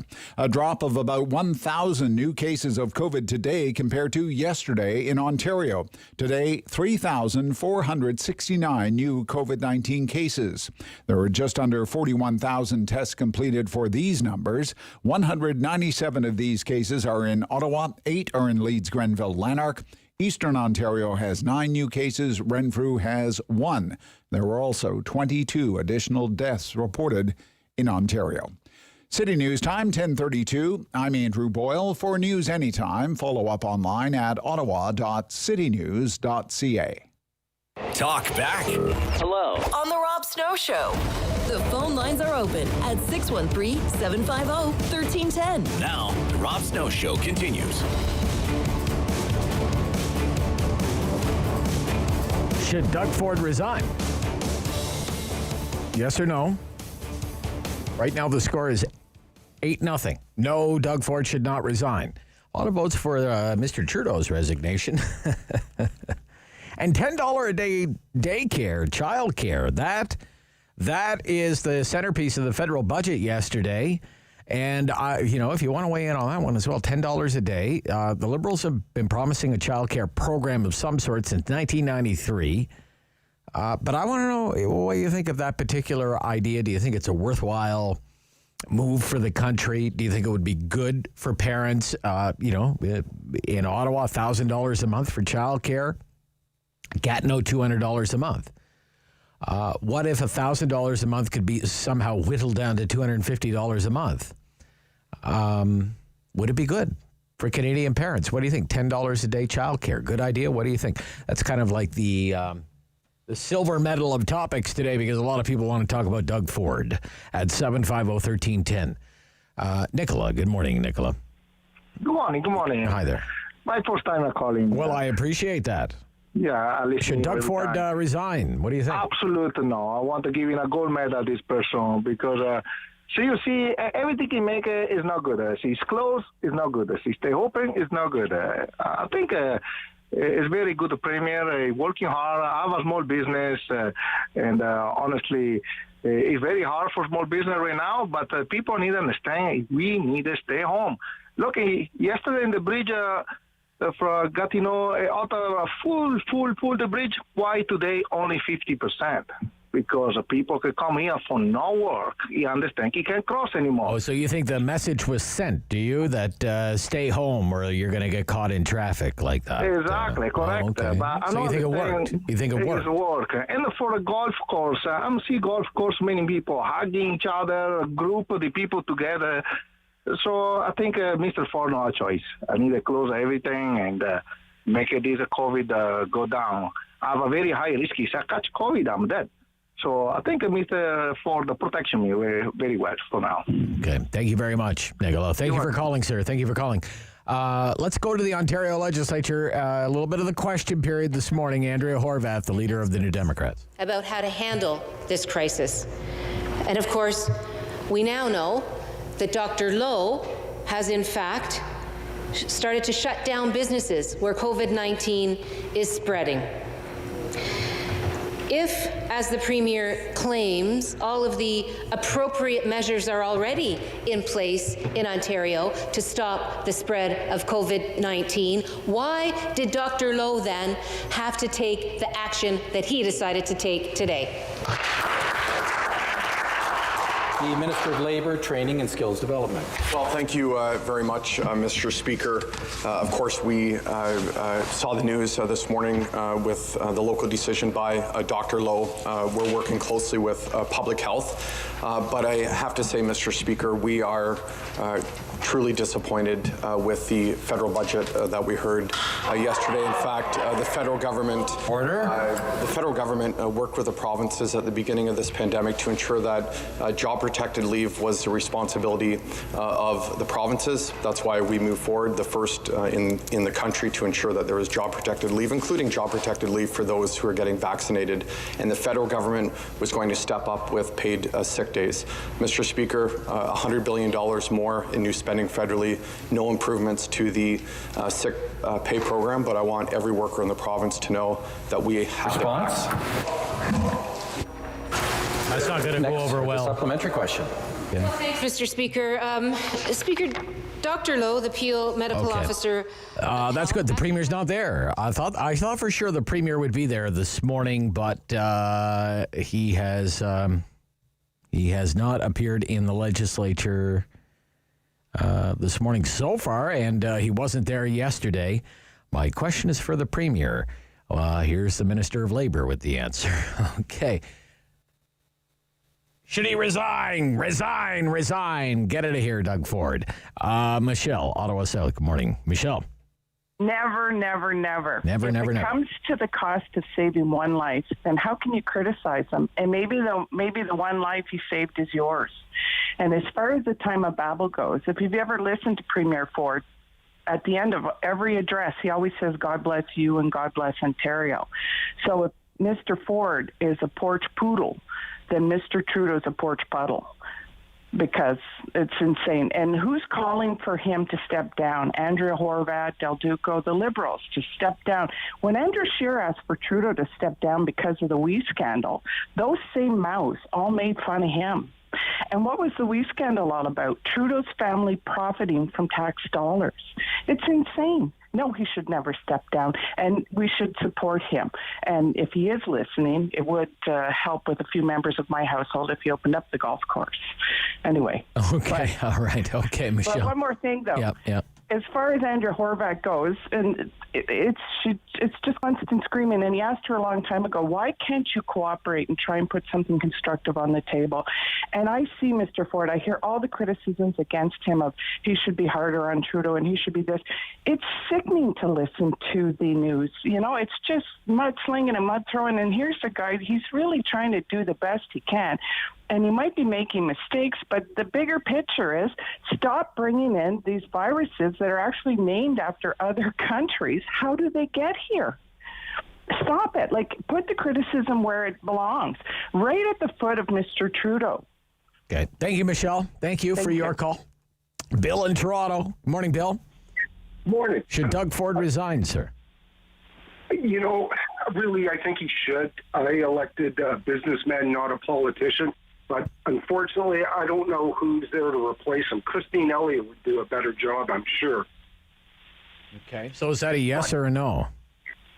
It means, yeah, I'm not happy with Rob Ford. I'd love to see him gone, but we need to get somebody to replace him. All right. Okay. But as far as the daycare goes... Yeah, $10 a day daycare, yeah. I get fed up with that. Like, what do these people want? They want 2 cars. They want a 3,000 square foot home. They want their kids. They want their career, and they want their, couple of vacations a year. You can't have it all. And the thing is, if you want it all, I'm not going to fund it for you. My parents sacrificed. They left me well off. I'm doing well. That money's invested for my kids, and my kids are going to get that money. They're going to get my accumulated fortune. And I hate to think that these buggers are going to tax them to death to take it away from them because we've worked hard and done the right things all our lives. All right. Do you have a yacht? I've got a boat. You got a boat? Just don't call it a yacht and you'll be okay, Bill, I guess. All right, Bill. Thank you. Thank you. A new yacht tax. That'll solve all of our fiscal problems. The new tax on yachts. Roger Drummond. Roger. Good morning, Rob. Should Doug Ford resign? No, I don't think he should resign. And there's things that he's done that I certainly do not agree with. I mean, leaving the big box stores open and the Walmarts having to sell everything that the small stores couldn't sell, that was a big mistake. I think he has to get rid of his war room for a start, because I don't think they're giving him the best advice. Right. But I think I want to talk about the budget in a minute too, but I want to get to the likes of Andrea Horvath and Stephen Del Duguay, saying that this is the worst premier in the history of this province. Now, we had 15 years of two premiers which were the worst in this province, and that's what brought us into this economic situation we are in this province today, and it's certainly been added to it since Ford's been around, but he was playing a bit of catch-up, and with the corona. Now, Andrea Horvath, there's a woman that should resign, and not as an opposition leader, but for her own members. I mean, did she ever pay back that, was it $40,000 or $60,000 that she spent at Holt Renfrew back a few years back? When meanwhile her riding is in the Hamilton area where the average income is about $28,000 a year. Oh yeah, she cares about the downtrodden, Rob. Just watch her shop. Oh, come on. Well, I'm serious, Rob. No, okay. You never apologize for any of that. No, well, I guess when it comes, I'm going to end it there, Roger, because you're a little fired up and you're flying a little too close to the sun today, okay? I guess the remarkable thing, the only thing I'll really say about Andrea Horvath, the remarkable thing is she really going to get a shot at a fourth election campaign? How many political leaders get to run 3 times and lose? I mean, everybody is getting ready for Aaron O'Toole to lose and lose spectacularly the next federal election and then be kicked out as a Conservative Party, just like Andrew Scheer got one shot and they're going to kick him out. And Tim Huda got one shot, we kicked him out. And Andrea Horvath is going to run a fourth election campaign in a little more than a year's time. But never, that's what I find remarkable. She's going to get 4 chances to try and win an election. The 4th time's the charm? Maybe. I don't know. We'll see, I suppose. And in Ottawa, should Doug Ford resign? Hell no. Hell no. I am in that camp, very much so. Because, I mean, I know I beat the drum about this constantly, but the key to everything is vaccines. And Trudeau has screwed up massively. I was listening to yet another interview with somebody involved in the pharmaceutical industry, and what the guy said was, the reason we're not getting vaccines is that Trudeau did not sign saying, yes, we want them. That is the whole problem. Like, why are they going to make all these vaccines if they don't know someone's going to buy them? And so that's why we're getting spurned. And meanwhile, he's trying to get a UN Security Council seat and ignoring the health of us. And I just think it's just so rich that Trudeau stands up and goes, oh, look at poor Ontario. Doug Ford's doing such a bad job. I'm going to help you to get people vaccinated. Get us vaccines, dummy. Okay. All right, Ann. Thank you. Okay, oh, man. Oh, man. Oh, man. The true blue crowd is fired up today, and they're coming to the defense of their premier. I have it, 12 to 1. 12 to 1. And the one person who said, yeah, I think Doug Ford should resign is Bill from Toronto, and he's probably the most conservative person I know. It's 10:45. This is City News. The Rob.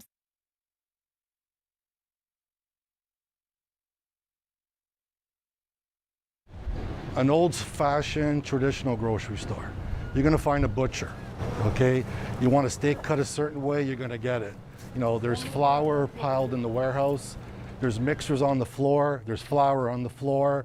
The bakery's rented out to Frank Nicolo. It's him and his son come in at night.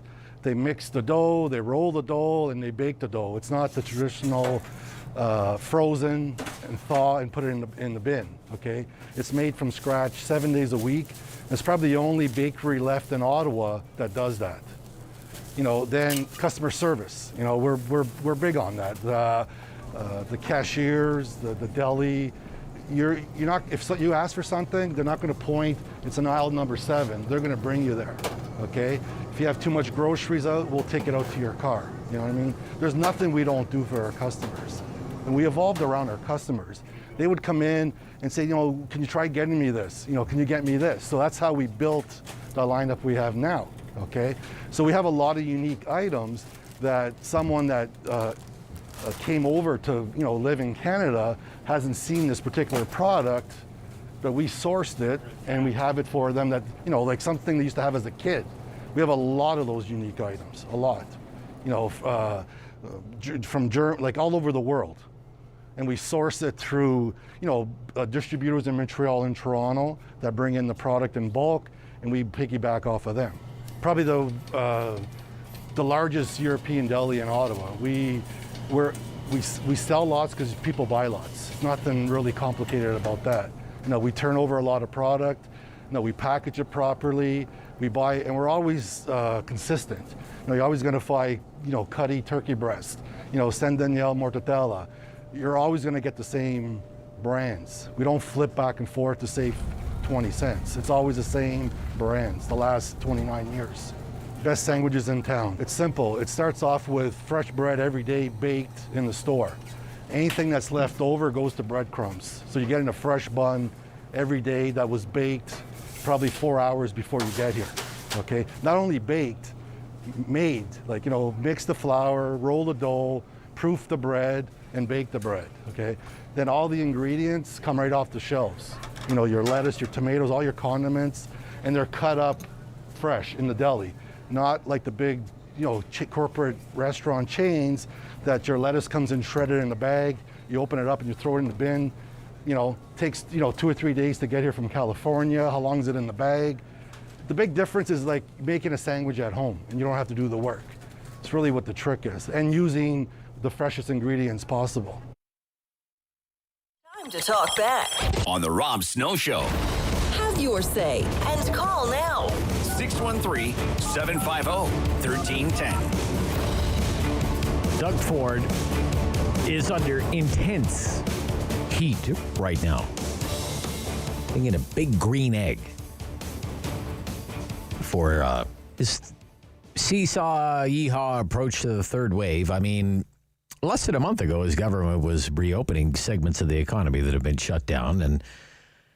And then for 3 weeks in a row, he stood there before a microphone and basically admitted he had no choice but to close things again. And then he finally went big. After weeks of his critics pleading with him to go big or go home, and he went big, and then he went home to face holy heck for going so big, like shutting down playgrounds and closing golf courses. Still the only place in North America where golf courses are closed. David is not pleased with you, Doug Ford. Let me tell you that right now. Extraordinary police powers, carding.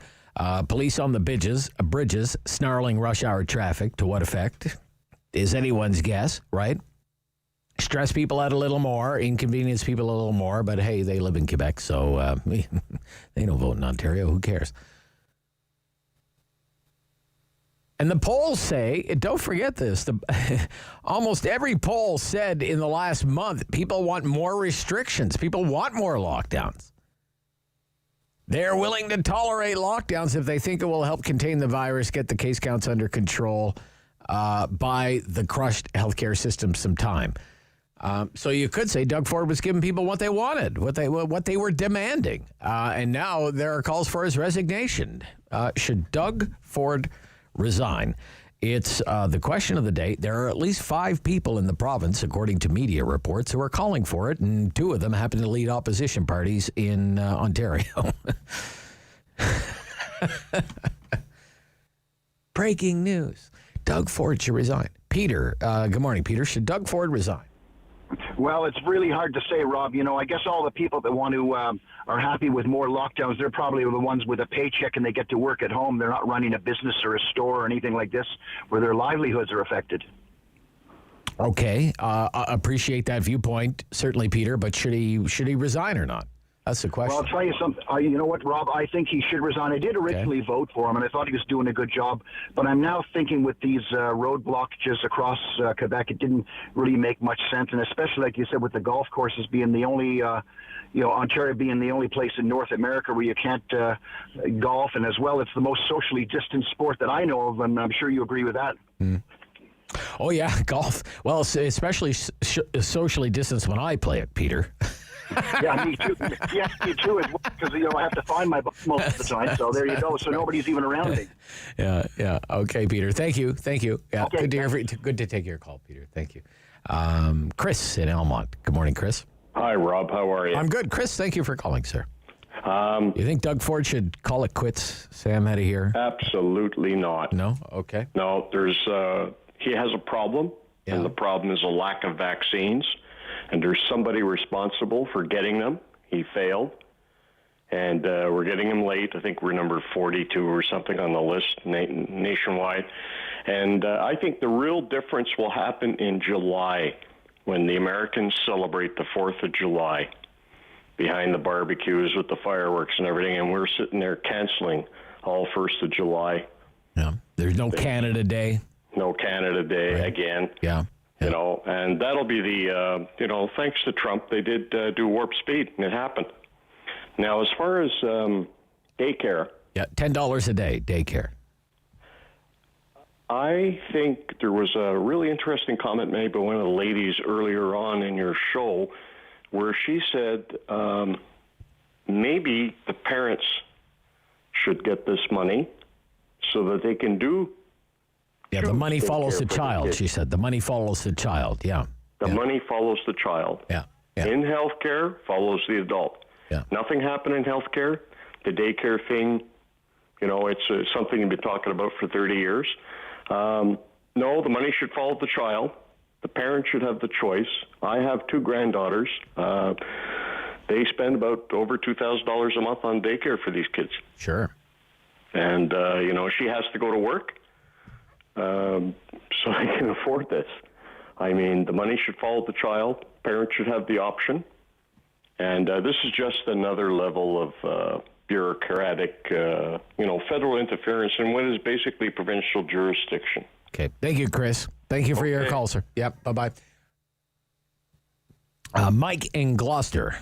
Yeah, Rob, thank you for taking my call. I'm a little bit nervous here. That's okay, sir. Go ahead. There's no way Rob Ford should resign. Yes, he's made some mistakes, but it all comes back to our Mr. Dreamboat Prime Minister. And every time I hear about the second wave, the third wave, the only one who likes waves is Mr. Trudeau, and I picture him in his wetsuit out in Tofino, British Columbia, surfing.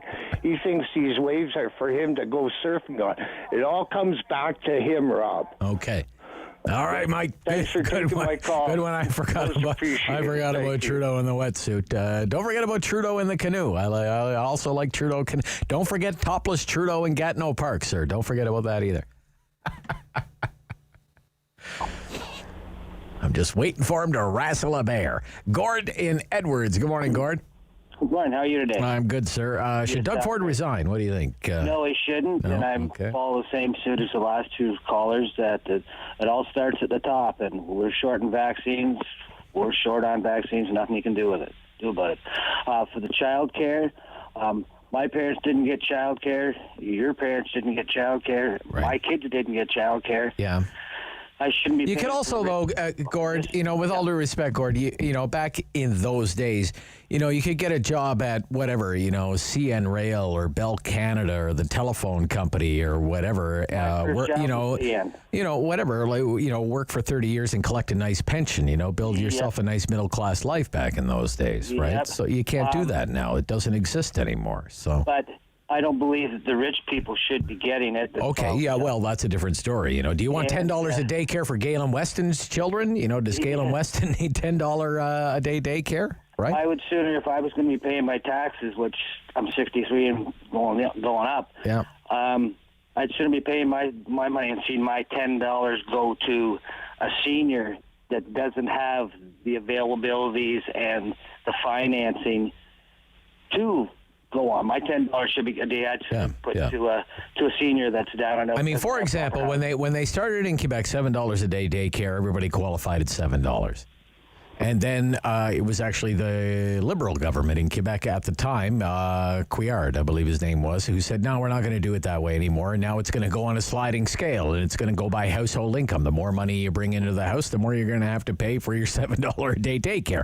It might be $14, it might be $15, or whatever the case might be, right? Yeah. No.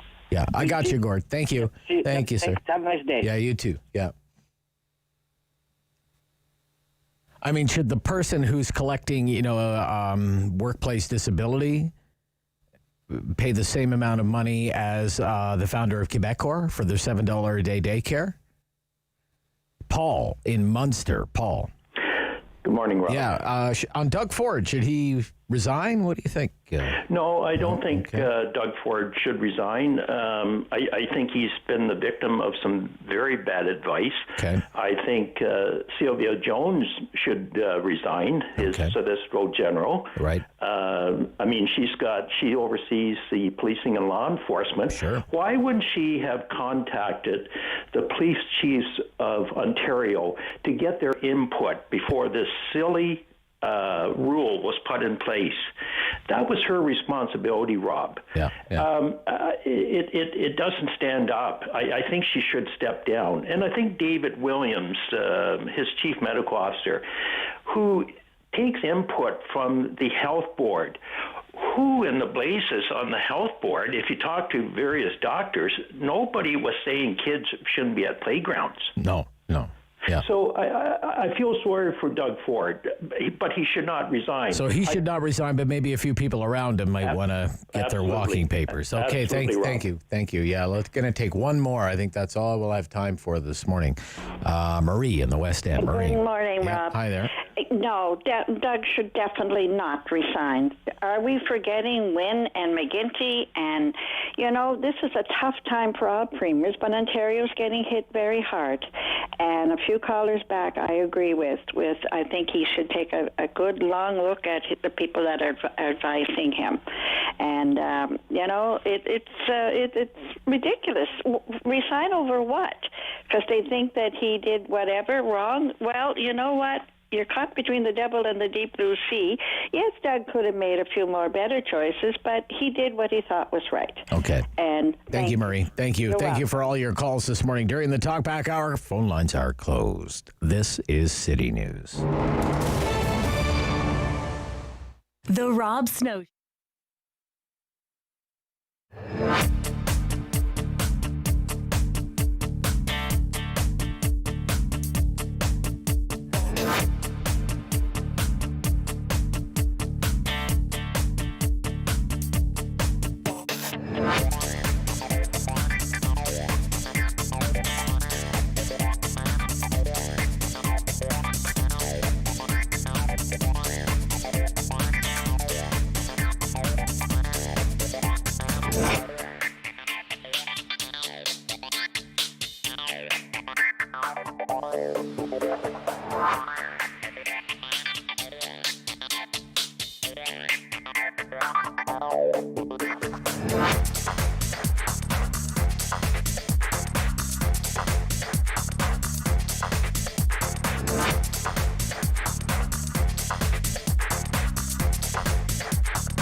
WW 1310 AM in Ottawa. And CJET 1011 FM in Smiths Falls and the Valley.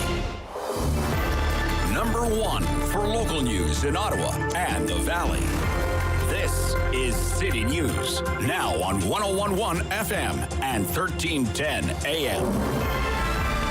It's Tuesday, April 20th. Good morning. I'm Andrew Boyle. Right now in Ottawa, 6 degrees. In Smiths Falls, it's 7. And here's what's making news right now.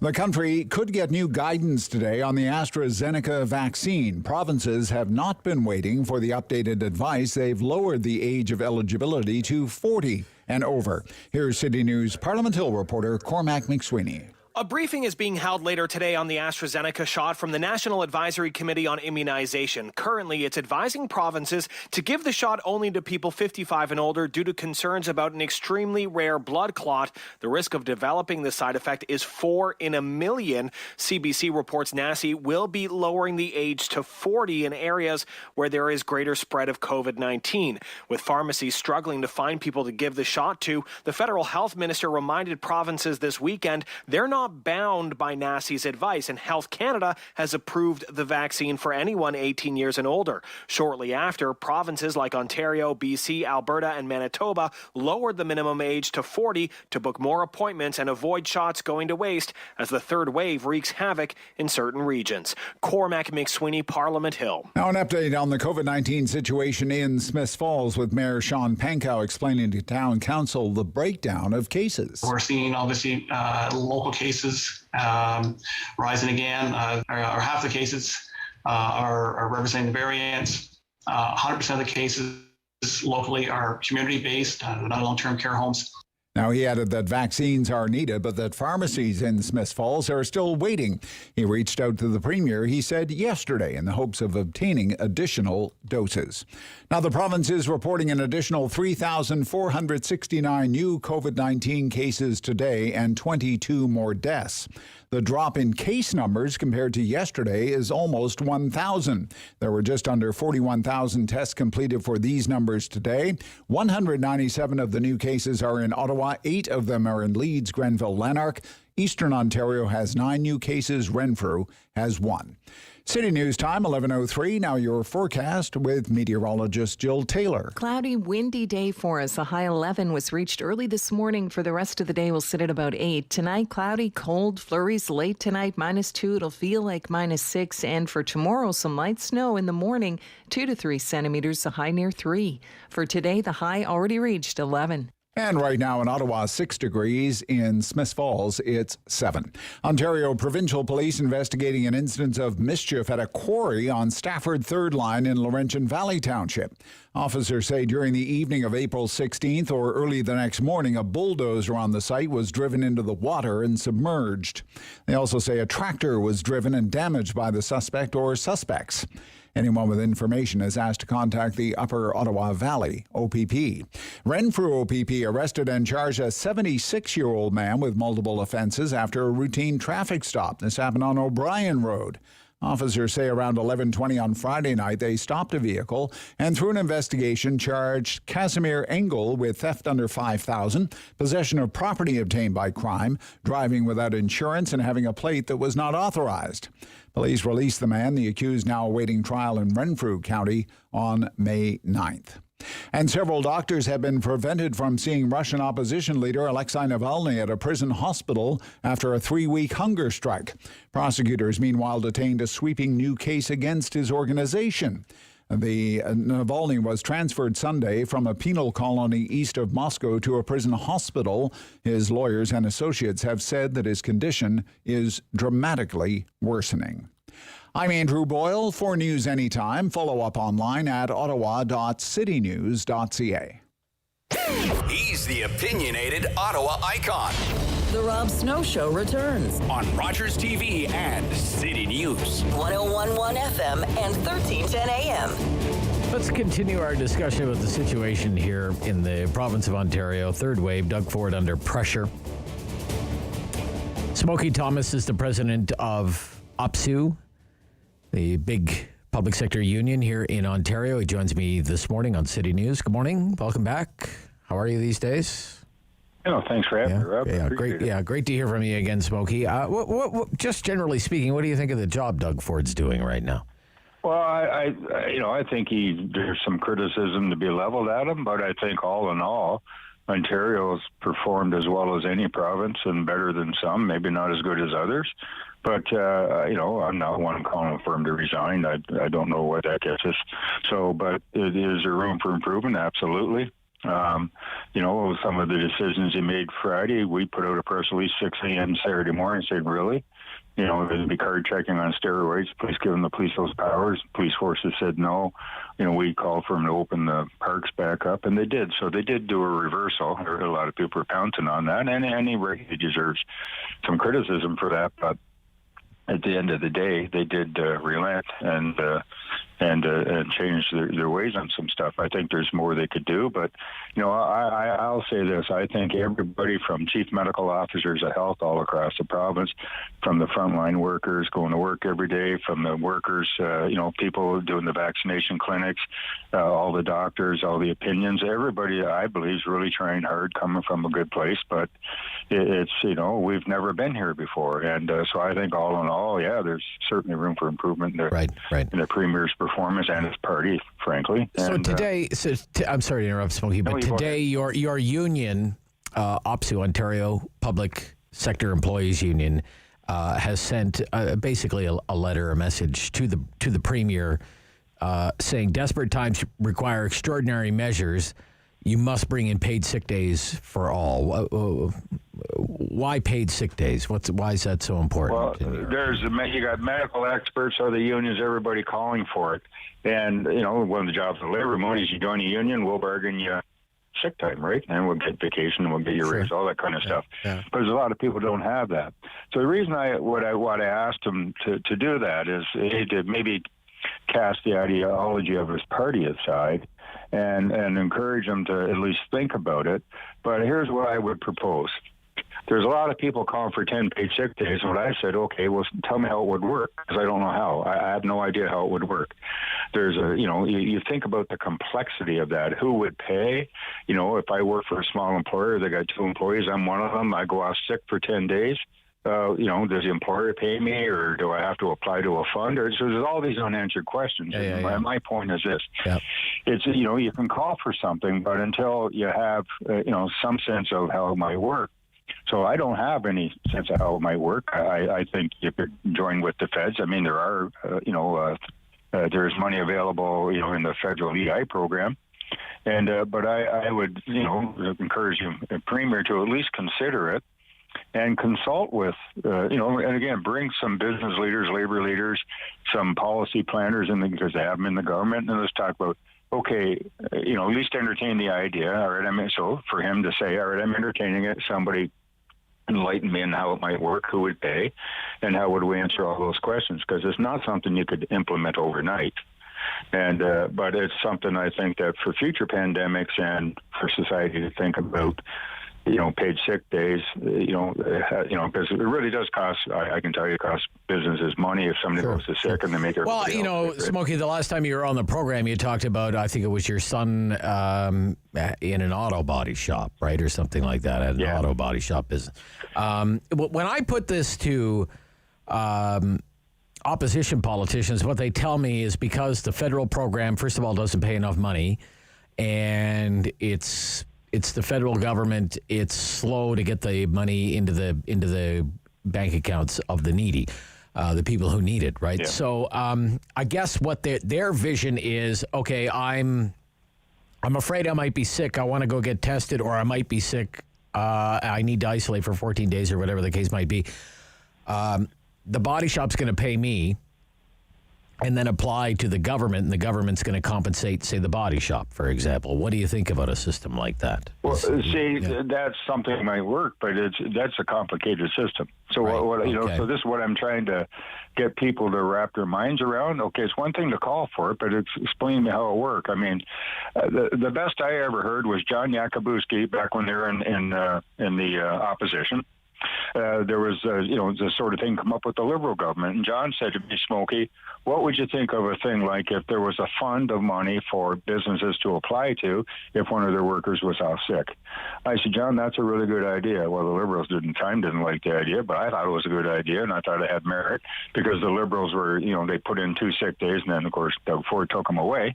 But So if you could get some of that kind of a conversation going now, and by the time they sort of figure it out, if they were going to do it, pandemic might be over. But at least we'd have an adult conversation about paid sick days for workers, and some research. Let's get some research on what does it cost the business community, what does it cost the healthcare system. Do we have some evidence that people going to work sick infect other people? I think anecdotally from my life history, yes. You look at somebody and say, why are you here when you're throwing up and you got the flu? Obviously, you go home, right? Yeah. But so how do we get past? We want 10 paid sick days right now. Okay, then you want them right now. Again, I'll call out to all the people calling for it. Tell us how it will work. I'd like to be my union to be part of that conversation to help figure out, because I have members who do planning. I have members, who work in the government that help do that kind of planning. And we could at least add some value. I believe those folks could add some value to that conversation. But for the Premier, I honestly think he should at least entertain the conversation and try to. And he's been, I think he's been good at looking at things practically. Right. And but he's kind of drawn a line in the sand on this one, though. Yeah, he's stubborn. There's no on this one. Yeah, he's stubborn. There's no doubt about it. But I guess my letter to him was to say, kind of take a step back, think about it. Strike a table, hear from people, right? And because he's fixed, honest to God, they fixed so many problems that we've had in so many workplaces, right, by working with the government, right? And again, people are going to criticize me for being a fan of Doug Ford, but, we've had good success in addressing issues. And I think this like is what? an issue. Like what? Where's something you think you made some progress? We had I'll give you an example. We had a hospital where the CEO said we don't have enough N95 masks and was refusing to even do anything about it. I phoned Doug Ford. I said, Premier, there's this hospital, and I followed up with a text, and they say, the CEO saying, you say there's thousands, tens of thousands of masks. This CEO of this hospital is saying there aren't any, and they should just shut up and wear what they have. Well, guess what? The next day, a van delivered 6,500 N95 masks to this hospital, and the CEO was directed to disperse them to the staff. That's the kind of thing I say that, like you phone and you get it resolved to an issue. Or, I emailed a minister, we've done stuff with Monty McNaughton and that. And my job's to work with the government, right? That's what I got elected to do. And they got elected, so I work with them. But we have been able to, and in the jails, they set up clinics, go in and, they're vaccinating the inmates and the all the staff inside correctional officers, everybody else inside the institution all at the same time. We were able to have a good conversation with the minister and get that done. Do you know what I mean? So where there's been issues, we've actually been able to have a conversation. I put people at the table that, in that conversation, on Zoom nowadays, that actually know what they're talking about because they've got they're subject matter experts. And that I think that's the kind of approach we should all be taking. Not, do you know what I mean? And for the Premier, I think he should just at least entertain and hear from people, and he should ask them, say, okay, tell me how it might work. What's your vision of it? And put them on the hot seat. Yeah, his government says it's double dipping because of the federal program. What do you think about that? Well, and that's the thing, though. Is it or isn't it, right? I don't know. And it might be. You can't draw from. So if you had 10 paid sick days, then you wouldn't get the federal money, correct? So that would be how I think it would work. But then again, what would the interface between the two be? This is why I say it's not as simple. Nothing is as simple as people think it is sometimes, right? I don't think anybody can imagine the number of issues you would face with this, just in terms of policy, in terms of building the infrastructure to administer it all, and that wouldn't happen overnight.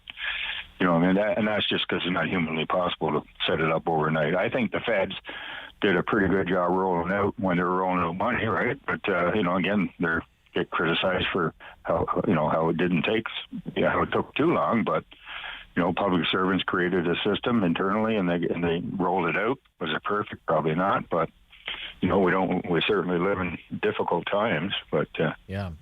Do you think the federal budget was yesterday, the centerpiece is this $10 a day daycare program that eventually they'd like to roll out to every province? It would be cost shared 50-50.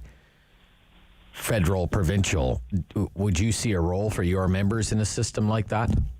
Yeah, we have. Actually, we represent child care workers and child and youth workers and daycare workers. We have some locals, and those places would benefit. And again, that's one of those things, though. The last time, years ago, when the Liberals promised it, they're bringing in over 5 years. Ken Dryden, I think, was the minister. Yeah. And there was an election. And then it never happened. So he's saying 5 years now. And I did read something, and it was a bit of a parody on it. But by the time we get paid sick days, McKay will be 25 or paid reduced child care. Right. So. If you're going to do it, why would it take 5 years? Do you know what I mean? I don't know. Yeah. And it's taken since 1993 so far. So. Yeah, so far. Yeah. Well, it's movement. I'll say it's movement, and there's, in that budget, there's movement on things. But of course, everybody's a critic, right? So, including me sometimes. But there is movement there, and I think there's things there you can work on. And I honestly think a national pharmacare program, you'd have to take on the big drug companies, but this society could save hundreds of millions of dollars if we exercise that bulk buying power, like as a country and provinces.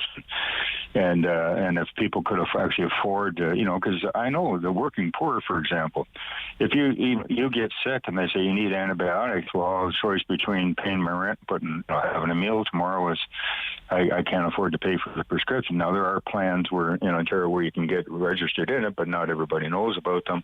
But so you got, and then somebody ends up really sick because they couldn't afford, to buy the medicine they needed. Well, then guess what? They're going to end up in the hospital. They're going to end up in the hospital getting the most expensive health care money can buy anyway, right? So, you got it. All right, Smokey, we got to wrap things up right there.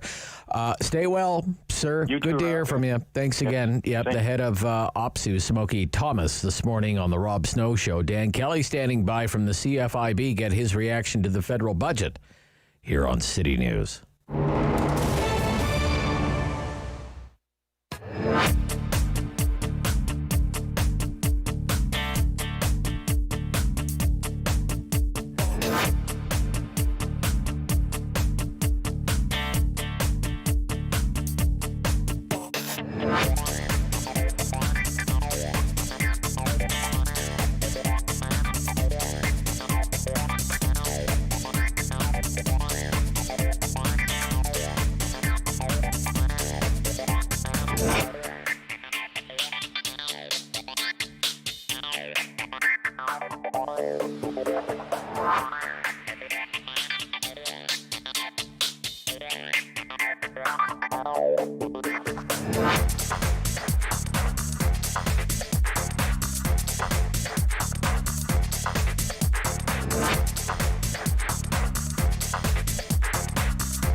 returns on Rogers TV and City News. 101.1 FM and 1310 AM. For budget reaction and so much more, we're joined by Dan Kelly from the Canadian Federation of Independent Business. Good morning. Good morning. Yeah, it's great to hear from you again, Dan. First and foremost, before we get to the budget, the medical officer of health in Peel region, big population, big region, Mississauga, Brampton, going to issue an order today that would force businesses with 5 or more cases of COVID-19 in the last 2 weeks to close for 10 days if it is found that those infected could have reasonably acquired their infection at work or if no obvious source for transmission is identified outside of the workplace.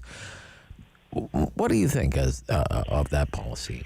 Well, it's a tricky balancing act, but overall, doesn't it make an awful lot more sense to lock down businesses where we know COVID is being spread, rather than just randomly locking down thousands and thousands of businesses that are extremely low risk, like little retail shops with no evidence whatsoever?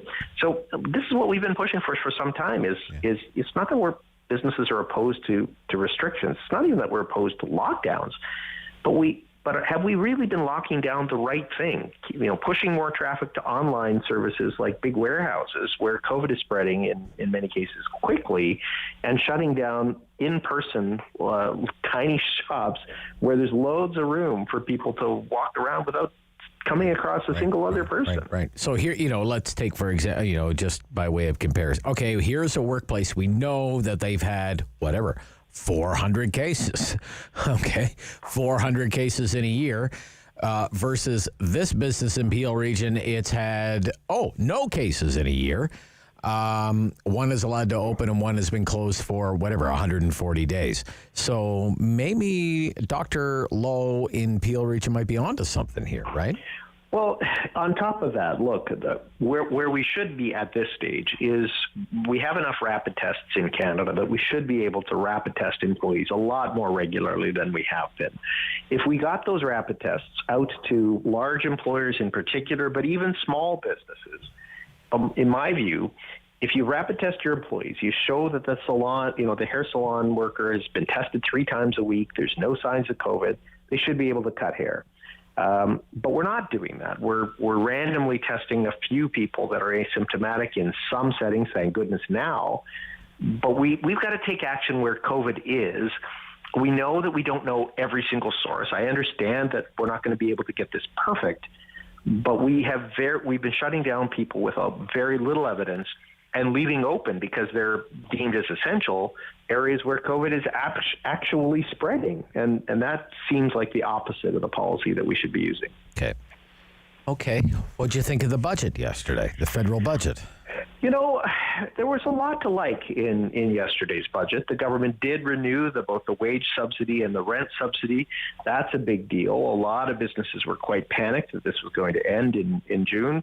It's going to be extended, although the government is planning to reduce the generosity of the programs.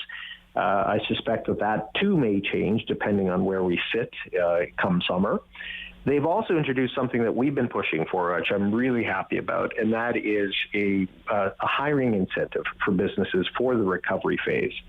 What this new program will do is, if an employer, let's hope for goodness sakes that by May or June businesses are fully open once again, they're able to now start to serve customers in store, in restaurant.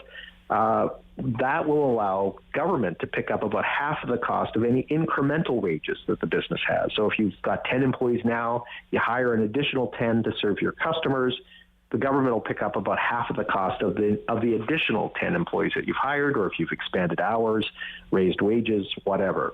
That to me makes a lot of sense, because a lot of businesses, when they finally are able to reopen, are just not going to have the money to be able to pull their staff back. And that's what we need if we're going to get past the economic effects of COVID-19. So I congratulate Chrystia Freeland for moving on that one. On the hiring incentives, it's up to $1,100 a week. Am I reading that right? About $1,100 a week? Up to, and I think it would be, and then the subsidy would be 50%. Seems like on the rich side, Dan, $1,100 a week. $1,100, but the subsidy would be half of that. So the government would pick up to half of that amount. Half of $1,100. That's right. But it's based on what you're actually paying. So if you're not paying your employee $1,100, you're not going to get that amount of money. Okay. Thank you for the clarity on that. Are there things, for example, business supports in the budget that are expiring that you think should have been extended? Yes. Pardon me. The CEBA loan program, they didn't move the deadline for that. And I will say one of the biggest gaps in the budget is that there's no fresh money to help small businesses deal with the debts that they've inherited during COVID. The average small firm, according to CFIB research, has taken on $170,000 in new COVID-related debt. Okay. And this is what's going to drag many of them into bankruptcy, even once they are able to reopen. Right.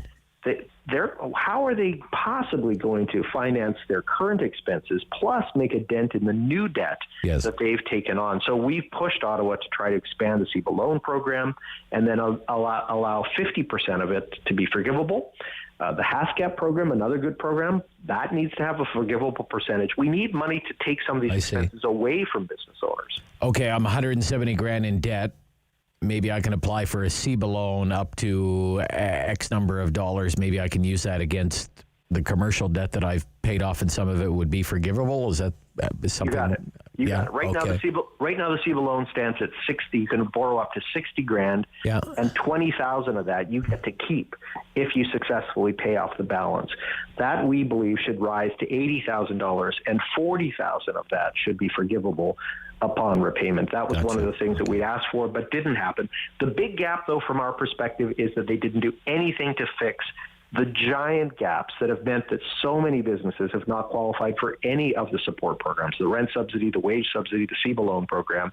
New businesses in particular, they are dying. They've been excluded from all of the government support programs. The Prime Minister himself promised he would fix this. Last May, he said he would do it. And it still is an outstanding commitment from the federal government. And for that, that was a real shame. Okay. But for the most part, a positive review, I think. Overall, there were some really solid measures in that. There was also a promise for a reduction in credit card processing fees. That's a big irritant for small businesses. Those costs have really risen during the pandemic because online transaction fees, telephone transaction fees are much higher than in-store transaction fees. So that's a big deal. If you talk to a small business owner, gosh, they're screaming about how much they've been paying to make a meager sale. Thank you, Dan Kelly. Good to hear from you today, the president of the CFIB, Canadian Federation of Independent Business. The news next on City News.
101 FM and 1310 AM. It's Tuesday, the 20th of April. Good morning. I'm Sarah Buchan. Right now in Ottawa and in Smith Falls, it's mostly cloudy skies and 6 degrees. Here's what's making news this hour. Provincial health officials report 3,469 new cases of COVID-19 in Ontario and 22 more deaths due to the virus. Public Health Ontario reports 197 new cases in Ottawa. The health unit reported 203 yesterday. Elsewhere locally, Leeds Grenville Lanark Health Unit is confirming 1 new death due to COVID-19 and 7 new cases, one of those cases in the past 24 hours. The province reports 1 new case in Renfrew County and 9 in Eastern Ontario. Hospitalizations across this province up to 2,360. 773 patients are in intensive care, and 537 of those are on ventilators. Those numbers all up from yesterday's totals. With COVID-19 case counts and hospital admissions soaring in this province, the Ontario Hockey League has cancelled its 2020-2021 season. It's the only one of Canada's 3 major junior hockey leagues to do so. The major junior leagues agreed last week to pull the plug on the Memorial Cup National Championship this year. That's for the second year in a row. Quebec is reporting 1,136 new cases of COVID-19 and 17 more deaths attributed to the virus, 4 of those in the past 24 hours. The Outaouais has 111 new cases. Hospitalizations in Quebec are up, and there are fewer people in intensive care in the province of Quebec. I'm Sarah Buchan. For News Anytime, follow up online at ottawa.citynews.ca. The world is changing. So keep up with Rob. The Rob Snow Show returns on Rogers TV and City News, 101.1 FM and 1310 AM. So we know the reports about intensive care units across the province of Ontario. We've all been living with this now for more than a year, and we were told at the earliest stages of this pandemic, back in the very early days, that if ICUs extended beyond 150 all across the province, that would be bad news for the entire healthcare system. It would have a cascading, collapsing effect through the entire healthcare system, and we would face a decision the likes of which we heard about or saw about on the news out of Italy, where doctors had to make these life and death split-second decisions on who lives and who dies. Well, now the situation is far worse than 150 patients in ICU. It's more than 700 across the province now, and it seems to go up by a few dozen every day. We know that room has to be made in Toronto, so Toronto patients are being sent to Ottawa. I said last week, how long is something at the breaking point where it actually breaks? And today, another question: how close are we to having our doctors make those split-second decisions in a medical triage type setting? To get more into this, we're joined this morning by Dr. James Downar.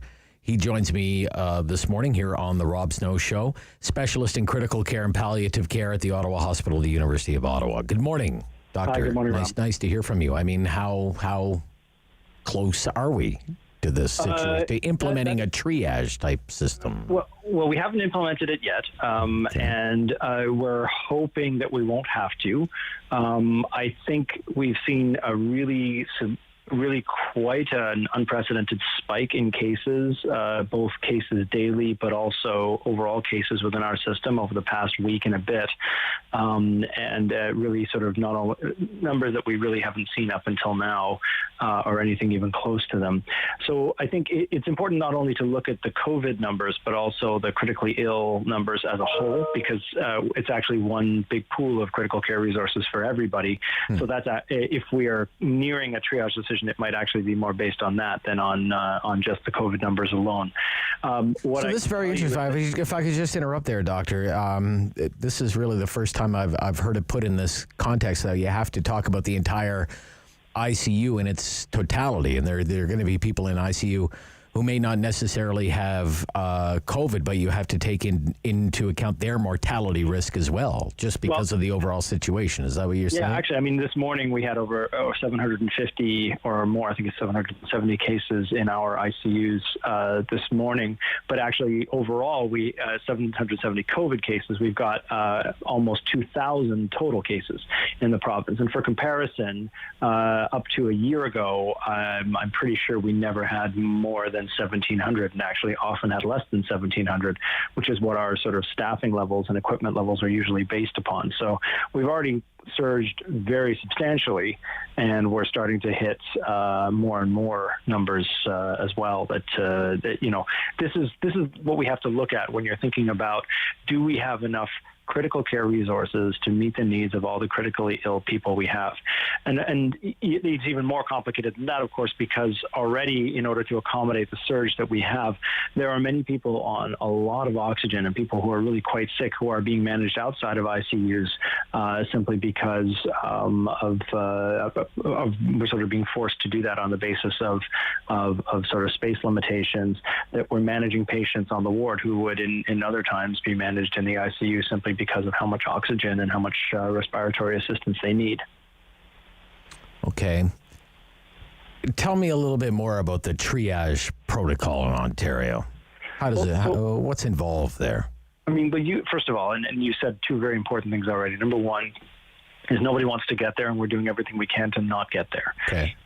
Number two is that we saw what happened in other parts of the world, China and Italy, where jurisdictions that were completely overwhelmed with a very sudden and severe wave of acutely ill people that came in. Nobody was prepared. Nobody knew what to do. And ultimately, though, they were confronted by the problem that they just did not have enough critical care beds to manage the numbers that came in. And there were jurisdictions that are far better resourced even than Ontario that ran out of beds and had to institute triage, or so we're told, informal triage practices. And the problem when that happens, of course, is that everybody is sort of left with no guidance, and people have to end up making very difficult decisions at the bedside that are inconsistent from person to person, inconsistent from hospital to hospital.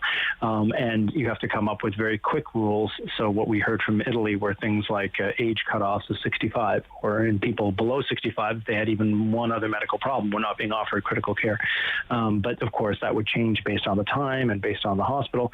And so, that's really quite a nightmare scenario for everybody, because of course, when those sort of impromptu decisions are made in the absence of guidance, that's when, first of all, we start, the number of people overall survive goes down quite substantially, because we're obviously, people who could really benefit from critical care are not getting it, where some people who may not be able to benefit from critical care, who are going to die regardless, are still receiving it. So that's problematic.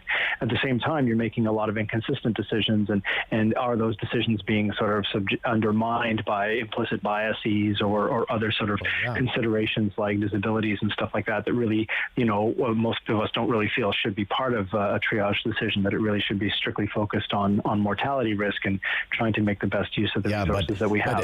This is a major concern. I've talked to disability advocates on this program many times during the course of the pandemic, and this is one of their great fears, that if it ever comes to that there is, I guess what you could call an unconscious bias. Absolutely, right? That person's in a wheelchair, that person's blind or deaf or whatever the case might be. So automatically the deck is stacked against them.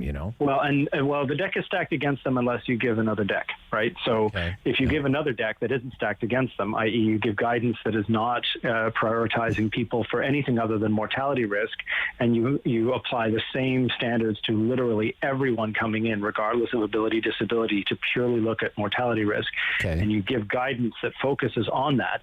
I mean, you can't simply stamp out implicit biases and subjectivity.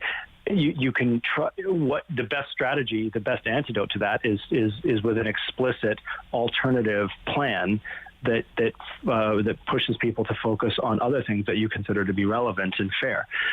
That's what a triage protocol is aimed at. If I could just interrupt there. So when you say mortality risk, is it the best shot at living, or is it, what measure of quality of life comes into account? if at all, at all? None at all. No, none. There's no consideration of quality of life whatsoever. It's about survival to recovery, and we've based that because surviving a critical illness event, and it's a bit sort of this is a bit complicated and relates to some epidemiology, but it's very clear that critical illness events don't just last a few days or weeks. That the recovery from critical illness, and sometimes people recover from the initial period, but only to sort of subsequently die shortly after the initial recovery. So we've, in order to try to be as fair to everybody as we can, focusing on sort of short-term mortality risk, which is 12 months in this case. So then it's not about whether you would live 12 months in the absence of critical illness. Many people who don't get critically ill but have very advanced illness could live for years and decades. And we're not trying to make any judgment or prioritize based on what your natural lifespan might be. We're focused on if somebody gets critically ill, what is their probability, their risk of dying in a year? And that's again, it's not that anybody wants to be in this situation, but the question is the true harms of an overwhelming surge in demand are that a lot of people who could be saved might not be able to get at critical care and not be able to come home to their loved ones. That our job, as with everything else in healthcare, is to try to use our resources as best we can to get as many people back to their loved ones as we can and try to treat everybody fairly. And that's what I think the efforts to do this are focused on. It seems to me, we talk a lot about resources. So what is your sense of it on the front lines, Doctor, when it comes to the challenges of resources? PPE, we seem to have figured out. Ventilators, we have lots of those now. Beds, spaces, it seems to be manageable. It's not favorable that people are being transferred from one city to another. So it has to come down to human resources and just having enough staff. That seems to be the big challenge right now. Yeah. And I mean, again, there's equipment and there's equipment, and there's staff and there's staff, right? Okay. So you're I would love to tell you that we can, simply just, pull people out of medical school and nursing school and put them in an ICU and they'll know what to do. But that's just not true. And so we refer to, this capacity that our critical care system has had. And we certainly added a substantial amount of capacity in the past year to get to where we are now. And we're still doing the best we can. But what we know is that as you start to stretch your resources, right? So we're hearing reports of people coming in on shifts and they're 6 and 7 and 8 nurses short, which means that the remaining nursing staff has to be stretched. So now instead of covering one patient, they're covering 2 and they're covering 3. We know from data from in the pandemic in New York where people tried to stretch that ultimately what ends up happening is that everybody's survival actually goes down, and it goes down quite substantially, like sort of 15-odd%. Wow. We know it's a really good idea to try to move patients around as much as possible to get them to where resources might be. But as I'm sure you can understand, if you take a very, very sick patient and put that person in an airplane for 2 hours, or put that person in an ambulance for 3 hours, that is not a benign thing.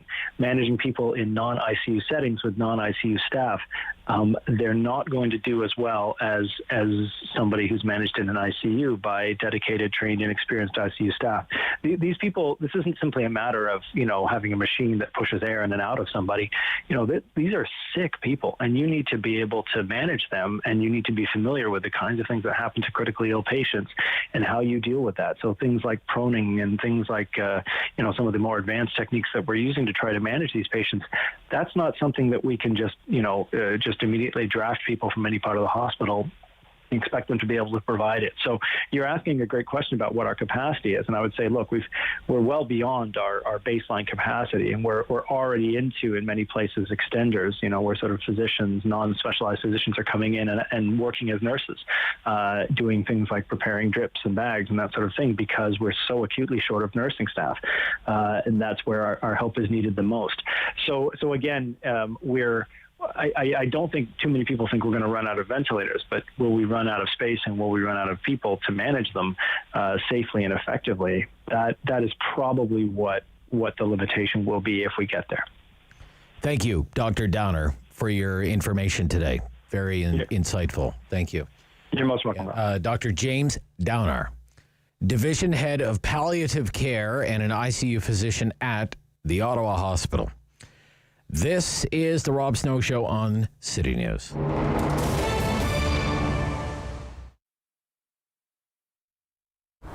It's such a beautiful feel because it's all natural.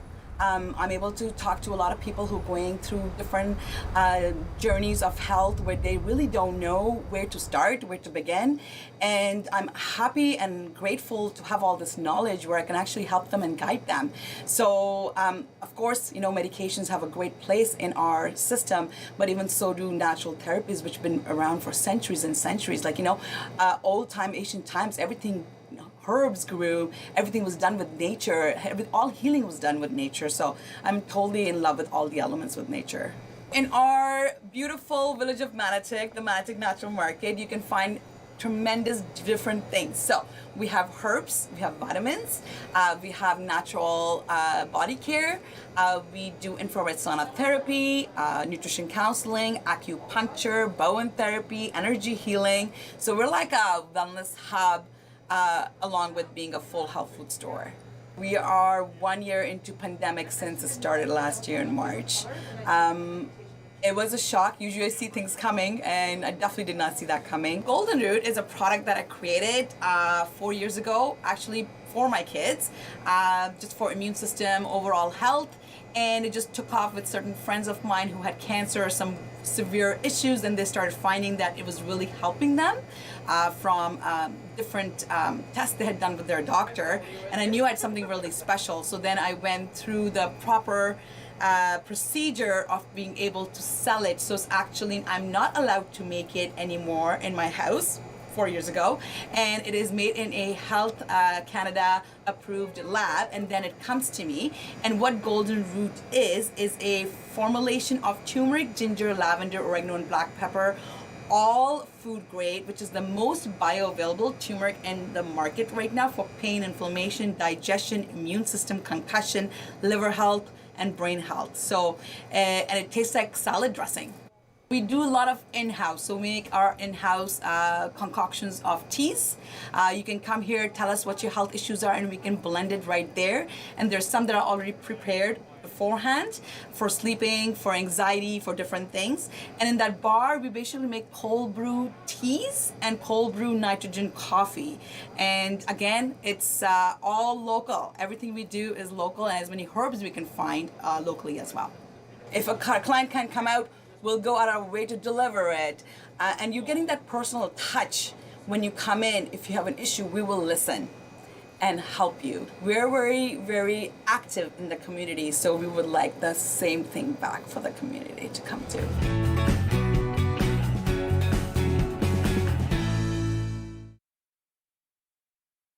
Fair. Fun.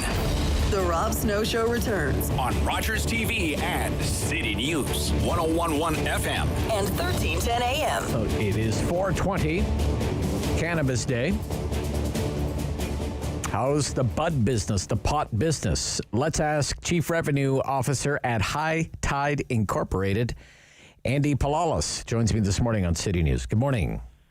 Hey, good morning, Rob. How are you? I'm good. How are you? I'm great. Thanks for having me on the show. So let me ask you, March of last year, the world changes. It changes forever. How has the pot industry dealt with business conditions over the last 13 months? How did the pandemic affect the cannabis industry in Canada? Yeah, that's a great question, Rob. Obviously there's been many shifts in the retail landscape in Canada in the last year. I've been personally saddened by the closure of many great restaurants, retailers across the country due to the circumstances of the pandemic. But, thankfully, cannabis has remained a really healthy vertical in retail. And, most of the challenges we've encountered over the last year have thankfully been able to be overcome through teamwork and clear communications to customers. Those are two of the biggest challenges. But overall, cannabis retail remains healthy. Okay. What were the challenges? Well, I'd say number one, adapting to the changing restrictions in the province of Ontario, for example, and also in Alberta and the other markets we're in, but requires quite a lot of coordination to keep the customer experience as frictionless as possible, while also keeping a priority on staff and customers being safe, right? And so when you're in cannabis, one of the main things that customers are interested in is variety. And keeping them up to date on what's new typically happens as part of our customer service process in the store. It's a complicated product, of course, right? Yeah. And this is a lot more difficult with pre-booked online orders. Of course, we're unable to service customers in our stores or even at the door at this point. So, we've gotten around that by opening a call center to ensure we can provide some more personalized service over the phone. But really those communication issues and those customer service challenges, especially in a new industry, where there's a lot to be said in store and a lot of customer service to provide, can definitely be difficult when you're not able to do that, right? Okay. So, Andy, I'm not aware. So, on a great many things. But when it comes to legal cannabis at retail, are you allowed to deliver? Can you deliver now? Is that a pandemic thing, or? Yeah. I mean, we actually recently opened up our newest Canna Cabana location on 87 Clarence Street in the Byward Market. And, one of the great things, well, I shouldn't say great things, but one of the fortunate things to come out of some of the lockdown measures is that we're now able to deliver. So we offer free delivery in Toronto. We offer free delivery in Ottawa, of course, throughout Ottawa. Right. We also have a new location opening next week at 111 Rideau, so we'll be doing delivery from there as well. And, all across Ontario, we're able to do that. I see. And how do you do that? Is that through a third-party provider, or do you keep it in-house? How have you approached that? Yeah, it's a good question, Rob. Ultimately, we'd love to be able to do it through a third-party provider. At this time, we have to have our bud tenders or our staff do the deliveries, which is nice. Oh, I see. Okay. Yeah, we get that little personalized touch, which is great. Ultimately, we're great at selling cannabis and would love the opportunity to leverage some third-party providers, but it's okay. We're able to take the Canna Cabana to the door at this point. But at this point, there's no Uber Eats for legal marijuana right now. No, there's no exist, Uber right? Eats. No, there's no Uber Eats for it yet, but I have no doubt it'll come at some point. Do you think that the delivery of legalized marijuana, is that going to last beyond the pandemic, do you think? What's your sense of it? I mean, that's our hope, right? One of the key positions for dealing with, what we call the legacy market or the black market. There's a lot of delivery going on in that space, and the ability for legal retailers to deliver, is a great boon for us as retailers in terms of reaching our customers and providing them the convenience they've come to expect. So, that's our ambition, and from what we're hearing in the province of Ontario and in Alberta and abroad, is that's likely to be the case, and we're certainly optimistic. Okay. Well, I guess that was one of the conversations when it was the guy, and you had to know a guy, right? He said, I got a great guy, he even delivers, right? So, right. Yeah. So that's interesting. Now, all sorts of other businesses, retail and otherwise, have had to deal with, for example, disrupted supply chains, for example. So going from wholesale into retail, have you had to deal with disruptions to supply chains over the last year, Andy Palalas? Well, you know what? Disruptions to supply chain has been, substantial in the accessory space. So, some of you may know that, High Tide is also a manufacturer and distributor of cannabis accessories. So if you're consuming cannabis, you need an accessory of some point, Rob. Whether it's a bong or a pipe or a vaporizer or a rolling tray or a grinder or what have you. And certainly, a lot of the challenges with shipping overseas and bottom line is if IKEA can't get chairs, it's sometimes difficult for us to get bongs, right? So that can definitely impact our supply chain. But no, we've been able to overcome those challenges, and certainly here at home from a cannabis perspective, with all of our cannabis being grown in Canada, of course, we've been quite fortunate to have our main bread and butter product of cannabis, go relatively uninterrupted, with the exception of some closures due to pandemic, et cetera, circumstances from some of our suppliers. But overall, it's been quite positive for us. How big a business is that for you? Accessories, cannabis accessories. Yeah, so our wholesale division is a smaller part of the business. Certainly, the big part about wholesale is it also really enables our core retail strategy. As a retailer, Canna Cabana is really built on the one-stop shop model, which means we have a huge variety of cannabis accessories at really a price that's unavailable anywhere else in the country due to our position as a manufacturer. So, with respect to how big the wholesale businesses in the United States, however, that also, is a factor. We, as Valiant Distribution in the U.S., do distribution of our own proprietary, cannabis accessory products down there, and that's certainly a growing consideration, especially with, U.S. legalization on the horizon. Well, yeah, I wanted to ask you about that. Joe Biden has signaled that more liberalization could be on the way. At the federal level, which has been a major impediment, some have, it's been reported that that's a major impediment to even more growth in this industry in the United States, that it's one thing to have individual states have it legalized, but it's not going to fully take off as an industry until the federal government climbs on board and does away with a lot of the prohibitions that are in place. How do you see that as an opportunity in the United States, the political situation there right now? Yeah, I mean, it's a good question. Obviously, our plan, we remain one transaction away from entering the brick and mortar retail market in the U.S. when it becomes federally permissible.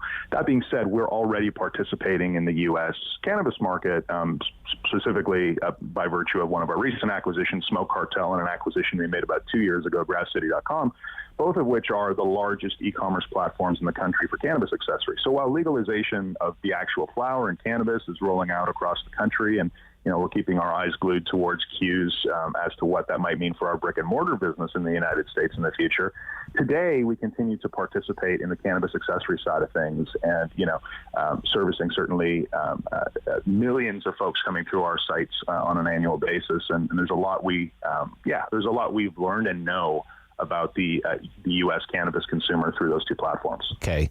Do you think Canada has a competitive advantage because we legalized it first before the Americans did, say at the federal level? I know Colorado kind of got the show going, but does that give us a competitive advantage at the corporate level that we know how to do this industry? Yeah, well, I think a competitive, at least from a retail perspective, a competitive advantage is, an opportunity to, establish your concept and your brand and also understand who your customers are, right? So I can speak for High Tide in saying that, the understanding of the customer's piece, the access to layered insights that we already have in the U.S., as well as, of course, the insights we've had over 2.5 years operating as a cannabis retailer in a regulated environment here in Canada, certainly sets us up for success for what, I imagine we're going to see federal legalization look like in the U.S. I think one of the things, with our federal regulations here in Canada, some of the objectives that these regulations have had in preventing the normalization of cannabis consumption up here have kind of made it difficult for legal players, licensed producers specifically, less so retailers, but for licensed producers to build the brand awareness necessary to lure consumers away from the illicit market, but also to, cross the border, right? So ideally in 5 years, I'd love to see. This program is brought to you by Ignite TV.